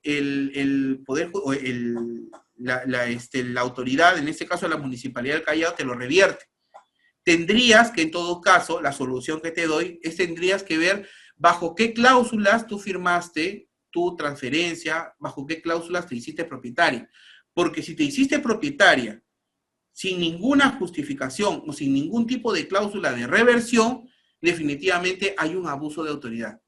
Y tú ahí podrías solicitar la nulidad de ese acto, de ese acto administrativo y consecuentemente que se te reconozca nuevamente tu propiedad, ya que la propiedad común y corriente de las personas de derecho civil, ¿no? Como tú, como yo, no están sujetas a esta cláusula de reversión, salvo que cuando hayamos comprado, ¿no? El bien, el terreno, lo hayamos comprado con cierta finalidad, ¿no? Ese es el consejo que te doy, estimada amiga, ¿no? Ahora, frente a ello, pues, ¿no? Si otra persona se ha metido, el Estado tendría que ver la manera de poder sacarlo, ¿no? Porque si en todo caso ya se revirtió, bueno, si esta persona ha ingresado después del 2010, tampoco se puede ser propietario, porque la ley 29618 lo prohíbe, ¿ok? Entonces, espero haber resuelto tu consulta, ¿no? Estimada Lourdes, y si no, escríbelo para yo poder absolvértela, ¿sí? Gracie, ¿cómo estás? El procedimiento de la 1192 y sus modificaciones de comunidades campesinas pueden ser sujetos pasivos para adquisición en el caso hubiera rechazo o no. Conteste en el o no conteste en el plazo a la oferta de adquisición de propiedad. A ver, Gracie, aquí vamos a revisar el procedimiento de la 1192 y sus modificaciones, ya, de las comunidades, y sus modificaciones. Las comunidades campesinas pueden ser sujetos pasivos para la adquisición y en el caso hubiera rechazo o no. Contesté, a ver, déjame entender tu pregunta. En el procedimiento de la 1192 y sus modificaciones de las comunidades campesinas pueden ser sujetos pasivos, ¿ok? Pueden ser sujetos pasivos para la adquisición, ¿ya? Y en caso hubiera rechazo o no, contesté el plazo para la oferta de adquisición que se expropia. Ahora, yo aquí habría algunas variables, estimada Gracie, ¿no? En el caso tú me hablas de que es una comunidad campesina, ¿no? Y tú aceptaste, tú rechazaste, ¿no? Para que en estos momentos tú pudieras hacer ese tipo de actividad que viene a ser un acto de disposición de una comunidad campesina, indistintamente a la competencia que pudiera haber de la aplicación de la norma, tendrías que tener los poderes, ¿no? Pero en este caso, si es que no hay un poder, no hay una vigencia de poder, no formas parte de la directiva, no se ha creado si no se ha creado una junta directiva válida, entonces definitivamente la respuesta que tú pudieras darlo como comunera no surtiría efecto, indistintamente a que se pudiera o no, ¿no? y que esos temas de que se pudieron o no, yo sí te lo voy a responder con toda la base legal en el curso para que ustedes puedan tener conocimiento. Pero lo primero que yo te diría, estimada Gracie, ¿no? Es que lo que tú vas a hacer en estos momentos es determinar si tu comunicación fue válida. Si tu comunicación como comunera, que formaste parte de la Junta, y tuviste las 3/4 partes de los comuneros, entonces ahí sí podrías analizarlo, ¿ya? A ver, estimada Lourdes, otra pregunta. En mi caso, yo he tenido más de 20 años ahí en mi terreno, y a pesar de todo, puedo sacar a esa persona. Mira, estimada Lourdes, te comento. Si tú tienes la propiedad, en este caso, ¿no? Si tú tuvieras la propiedad, tú podrías sacarlo, ya que la propiedad implica tener derechos de uso, de disfrute, de disposición y de reivindicación, ¿no? Si en estos momentos tú tienes la propiedad, la capacidad de la reivindicación solo la tiene la propiedad y no la tiene la posesión. Entonces, bajo estos términos que yo te estoy mencionando, tú sí pudieras realizar el lanzamiento, pudiera solicitar todas las medidas necesarias para poder sacar a esta persona e indistintamente iniciar un proceso judicial. ¿Por qué? Porque tienes la autoridad, porque en estos momentos tú tienes la propiedad del caso y el propietario es el único que puede generar actos de reivindicación. Si es como tú me mencionas, que tienes la partida registrada a tu nombre, lo que no me quedó claro es que si el proceso de reversión ya culminó y ya no eres propietaria registral. Ahora, si hay un proceso de reversión que no se ha culminado, tú sigues siendo la propietaria. Y si hay una persona que se ha metido, tú puedes sacarlo. ¿Por qué? Porque es tu propiedad. Si el procedimiento judicial, si el procedimiento de reversión ya acabó y se determinó de que, de que esto se revirtió al Estado, definitivamente ya no eres titular registral. Y al no ser titular registral ya no tendrías el mecanismo para poder sacar. Pero por eso mismo lo que yo te sugiero, estimada Lourdes, ¿sí? Es que tú determines si en estos momentos tienes una propiedad registral a tu nombre. Si la propiedad continúa a tu nombre, estimada Lourdes, tú sí puedes sacar a esta persona, ¿no? Y si en el caso no esté a tu nombre, entonces ahí ya no tendrías no tendrías ya mecanismo para sacarlo, pero sí podrías ir al Poder Judicial para poder determinar por qué se revirtió, ya que considero que tu bien es de uso civil, y al ser de uso civil, yo creo que la causal de reversión lo veo un poco lejana que se te pudiera aplicar en tu propiedad, ¿no? Ya que la mayoría de propiedades que se requieren, que lo compran las personas comunes y corrientes, como tú, como yo, pues no necesariamente tiene que pasar con una cláusula de reversión, ¿sí? A ver, estimado amigo que representa a la empresa Multigen, ¿cómo podría titular un predio que está sujeto a posesión por más de 20 años, pero que el posesionario tiene documentos de posesión emitidos por el Ministerio de Agricultura y que dicho predio no está inscrito en los registros públicos? ¿Ok? A ver, te explico. Si estamos hablando de predios, los cuales están antes de 20 años, estaríamos hablando de predios del año 2000, ¿cierto? En el año 2000, si es que tú tienes una posesión informal, y debo entender que estamos hablando de una posesión informal rural, ¿no? ¿Quién es el llamado a llevar a cabo el saneamiento? ¿No? Viene a ser el Estado a través del Ministerio de Agricultura. Perdón, a través de los gobiernos regionales. Entonces, sí hay capacidad para que se pudiera llevar a cabo la conversión de posesión a propiedad, ¿no? Pero sucede algo muy particular, de que los gobiernos regionales no llevan a cabo el procedimiento de formalización si es que no lo hacen de manera masiva. Es decir, si es que no se determina que esa unidad territorial pueda ser trabajada por un conjunto de posesiones informales que son rurales, ¿no? En ese sentido, no va a ser posible que se lleve a cabo el procedimiento de saneamiento físico-legal de predios rurales. Ahora, si eres la única persona en esa área, ¿no?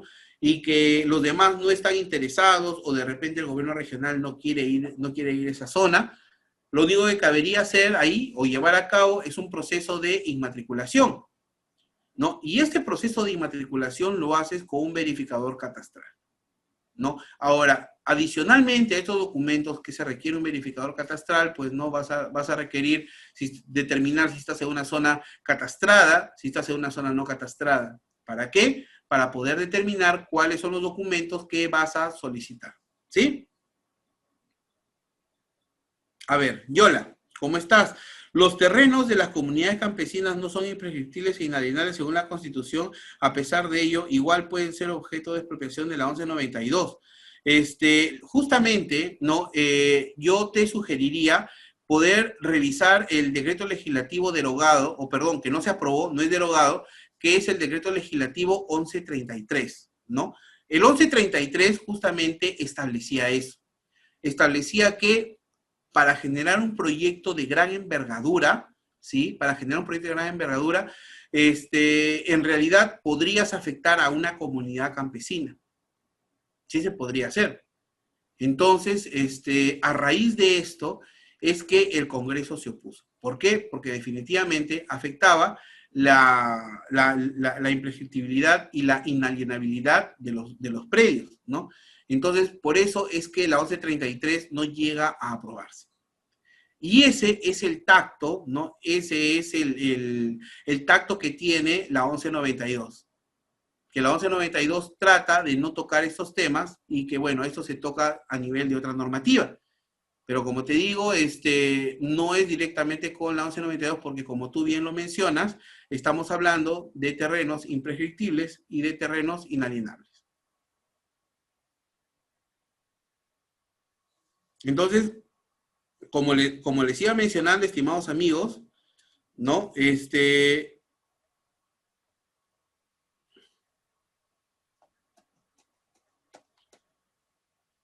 Esos son los casos, ¿no? Que son sumamente particulares, ¿no? A su vez también hay muchos más que se presentan dentro de este procedimiento, muy interesante. A ver, Lourdes, muy interesante su orientación. ¿Cómo podría comunicarme directamente con usted para que me oriente en mi caso? ¿Podría brindarme su teléfono? Estimada Lourdes, para todos los que se encuentran en este momento conectados, ¿no? Yo les agradezco sus pedidos, ¿no? Pero nosotros somos Indesa y como Indesa te vamos a absolver tus dudas, te vamos a absolver tus inquietudes que quisieras hacerlo, porque nosotros contamos con los expertos, contamos con los profesionales que van a desarrollar tu caso. Ahora, como yo bien te había mencionado, estimada Lourdes, ¿no? Y te hago extensiva la invitación y conéctate, ¿no? Conéctate también al canal de Indesa para que te digan sobre el curso y ahí vamos a desarrollar tu caso. Y no solo te invitamos a que tú desarrolles tu caso, porque también en Indesa contamos con los profesionales, ¿no? Expertos en la materia, quienes van no solo a pedido tuyo, no solo te van a orientar, sino también pudieran llevar a cabo tu saneamiento físico legal, ¿no? Nosotros en Indesa no solo capacitamos, sino también garantizamos nuestro trabajo y también llevamos a cabo el saneamiento físico legal de los proyectos que tú consideres necesarios. No contamos con los profesionales a nivel nacional, quienes tienen garantizada su experiencia, su solvencia moral, tienen garantizado su trabajo, ¿no? En consecuencia de ello es que nosotros, pues, podemos realizar ese tipo de trabajo a nivel nacional. Y las personas que también en estos momentos estén interesadas en otros temas, posteriormente a las 6:15 empezamos en nuestro programa Predio Seguro con Indesa, una entrevista que va a ser al renombrado doctor Oscar Huerta, quien maneja bastante el tema de las habilitaciones urbanas y sobre todo a las personas que en estos momentos quieren darle duro al tema del saneamiento, porque definitivamente es un tema muy interesante y sobre todo es oneroso. Yo he escuchado por internet a muchas personas que se hablan y se mencionan como expertos en la materia, que hablan sobre venta sobre venta de aires, sobre subdivisiones, sobre acumulaciones, pero ninguna te habla sobre saneamiento. Y lamentablemente, si nosotros hablamos, ¿no?, de subdivisiones, hablamos de habilitaciones y no hablamos de saneamiento, estamos hablando de sueños. No estamos hablando de una actividad específicamente, ¿no? Específicamente necesaria y sobre todo especializada. Y este es el camino que nosotros les estamos dando y les vamos a absolver sus dudas, ¿ok? Estimada Lourdes, así que como bien te mencionaba, puedes comunicarte a informes.indesa@gmail.com, ¿no? En todo caso, también a los WhatsApp que aparecen acá que aparecen acá en las relaciones, si no se van a comunicar contigo, ¿no? Y tú les haces saber y nosotros gustosos, estimada Lourdes, te vamos a absolver tu caso, ¿sí? Estimada Augusto, ¿cómo estás? Buenas tardes. Tengo un terreno, a ver, buenas tardes, tengo un terreno en una comunidad campesina, ¿ok? Y la municipalidad provincial, con autoridades de la comunidad, están realizando una carretera y pasa por la mitad de mi terreno. No me notificaron. Al igual que otros terrenos, ¿cómo podría reclamar o se considera expropiación? Estimada Augusto, antes que nada, saludarte y agradecerte por tu pregunta, ¿no? Y sucede que en comunidades campesinas, ¿no? No le podemos dar el debido, no le podemos dar la misma tratativa que un predio que es de derecho civil, ¿ok? Voy a retroceder un poco mis diapositivas para poder explicarte con un poco más de detalle, ¿no? Y podamos entender este temita que es muy interesante, ¿sí?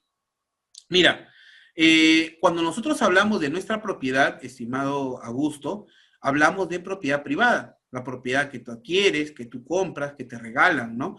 Y eso se dispone, o en todo caso, las reglas de juego para la transferencia, para la adquisición, es mediante las normas que establece el Código Civil, ¿no? Sin embargo, cuando hablamos de comunidad campesina, la comunidad campesina no significa que el hecho que yo esté como comunero habilitado y que me hayan designado un área para poder trabajarla, no significa que es de mi propiedad, sino que yo tengo el uso en este momento, pero la propiedad sigue siendo de la comunidad campesina.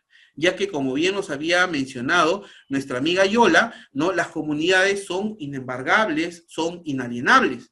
Consecuencia de ello es que las mismas personas, los mismos poseedores, no podrían generar algún tipo de acto de prescripción para poder enajenar o para poder tener titularidad dentro de la comunidad, ¿no? Es por ello que las comunidades pueden dar 10, 5, 20 años, el tiempo que quisiera, a una persona para que le explote como comunero calificado. Sin embargo, no significa que eso va a generar titularidad dentro de la propiedad. Ahora, si en su defecto han generado una carretera que va a cruzar la comunidad campesina, debe tener conocimiento la junta directiva o en todo caso los profesionales, ¿no? que han hecho ese trazado, ese dibujo y que conjuntamente ya llegaron con un acuerdo con la comunidad o en su defecto han aplicado otro tipo de normativa, que no sé cuál es el caso específicamente en el caso que tú me señalas, ¿ok? Entonces, lo que te quisiera que quede claro, estimado Augusto, ¿no?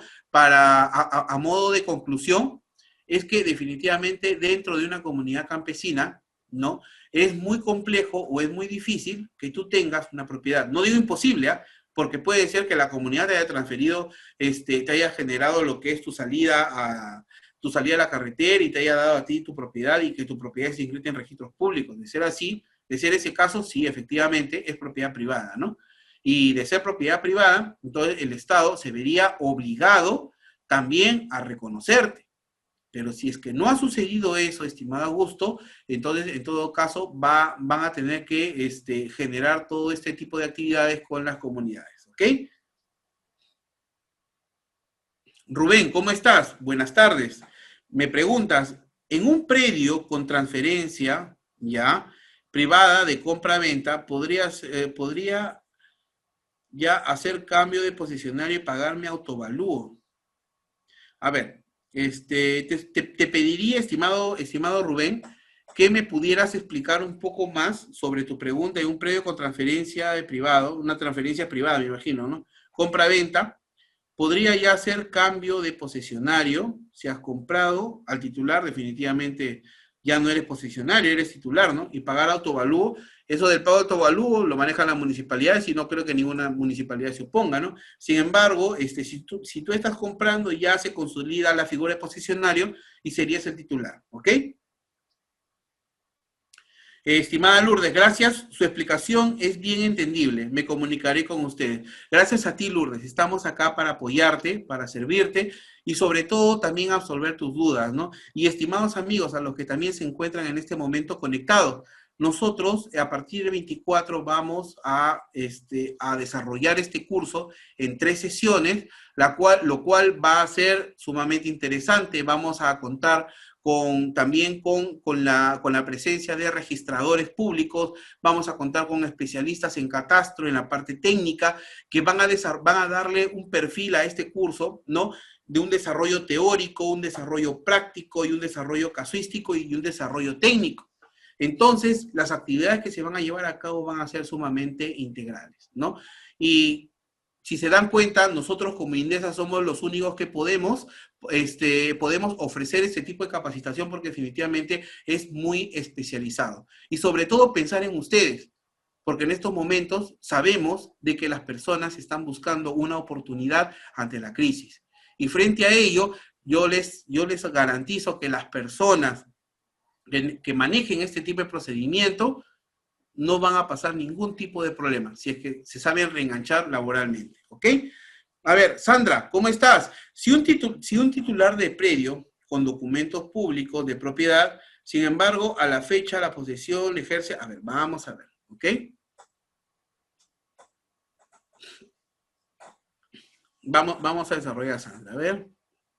Si el titular de un predio, ¿ok? Con documentos públicos de propiedad, es decir, con una partida registral, sin embargo, a la fecha la posesión la ejerce un familiar que hace unos 20 años nosotros autorizamos verbalmente para habilitar dicho predio. Ahora le hemos requerido que desocupe, pero no quiere hacerlo. Más bien, está intentando titular a través de COFOPRI. Consulta. ¿Cómo puedo titular esta mi propiedad e inscribirla en registros públicos? A ver, estimada Sandrita, ¿no? Pichardo, vamos a decirte qué es lo que hace COFOPRI y qué es lo que no hace COFOPRI, ¿ok? COFOPRI sanea predios urbanos y debo entender que tu predio es urbano, ¿no? Por un lado. Por otro lado, COFOPRI sanea propiedad del Estado. Y si me hablas que esta parte tiene una tiene una partida registral, entonces ya no estaríamos hablando que es propiedad del Estado, sino es propiedad privada, ¿no? Ahora, ¿COFOPRI puede titular en propiedad privada? Por regla, no. Por excepción, sí. ¿Y cuál es la excepción? La excepción es que firme un convenio de cooperación interinstitucional con la municipalidad provincial del distrito al cual tú perteneces, ¿ok? Entonces, COFOPRI, a lo que quisiera llegar y que tú más o menos me entiendas la idea, estimada Sandrita, ¿no? Es que COFOPRI no puede aterrizar porque lo llamaron, ¿no? No es que le mandaron una invitación y venga, ¿no? Sino que si estamos hablando de propiedad privada, la única manera que COFOPRI pueda llevar a cabo un saneamiento es que tenga o que exista un convenio de cooperación interinstitucional con la municipalidad provincial y recién ahí COFOPRI se va a asomar, ¿no? Ahora, y eso también quisiera explicarte, estimada Sandra, para tu tranquilidad, es que COFOPRI, el procedimiento de saneamiento y formalización de prescripción adquisitiva o trato sucesivo, ¿no? No se hace a espaldas del titular registral, sino se hace con conocimiento.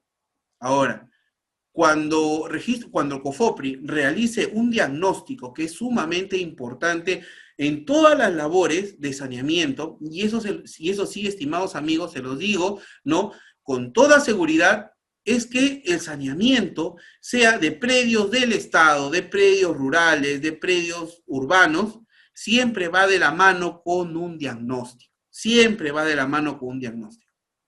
Entonces, como te decía, ¿no? Si COFOPRI no puede llevar a cabo este tipo de actividad a espaldas. COFOPRI lleva a cabo el procedimiento de prescripción adquisitiva, pero lo hace, ¿no? No lo hace cuando existe un tipo de oposición, ¿no? Entonces, cuando COFOPRI va a continuar dicho procedimiento, lo que va a determinar es que existe una posesión pacífica. Lo primero que va a hacer es un diagnóstico y va a ver que tú efectivamente, la señorita Sandra Pichardo, va a ser la titular registral. Te van a buscar en la base de datos, van a ver el DNI, la dirección de tu DNI y te van a notificar.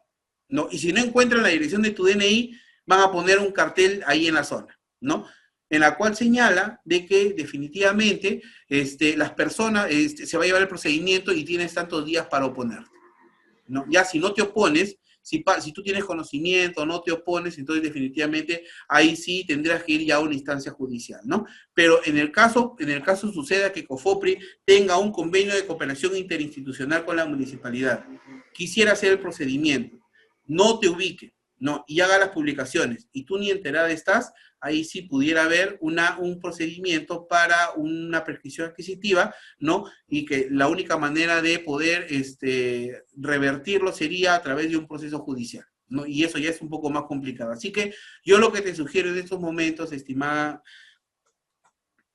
Sandra, no estimada Sandrita, es llevar a cabo este procedimiento de un procedimiento judicial para tratar de sacar a esta persona. Lo que sí te perjudica un poco es que la persona llegue a acreditar estos 20 años, porque de llegar a acreditar, definitivamente ahí las cosas se te complicarían un poquito. ¿Sí?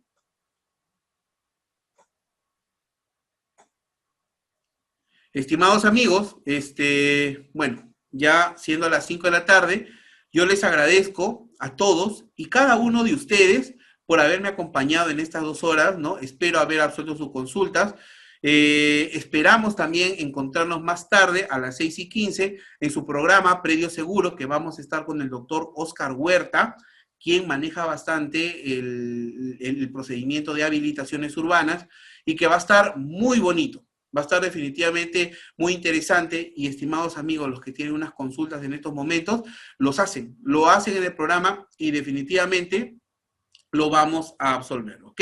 Que tengan ustedes una muy bonita tarde, que Dios me los bendiga, y las personas que quisieran poder entrar a Predio Seguro, va a ser también un programa gratuito en el cual ustedes van a poder resolver sus consultas. Y yo se lo digo, tampoco no se lo pierdan, porque con su programa Predio Seguro también hay descuentos, salen promociones que si ustedes quisieran tomar un curso, les va a ser de mucha ayuda, ¿sí? Por mi parte, será hasta más tarde, a las 6:15, por favor, ojalá que los pueda ver, se conectan y si tienen consultas, yo gustoso se las voy a resolver, ¿sí? Que tengan buenas tardes.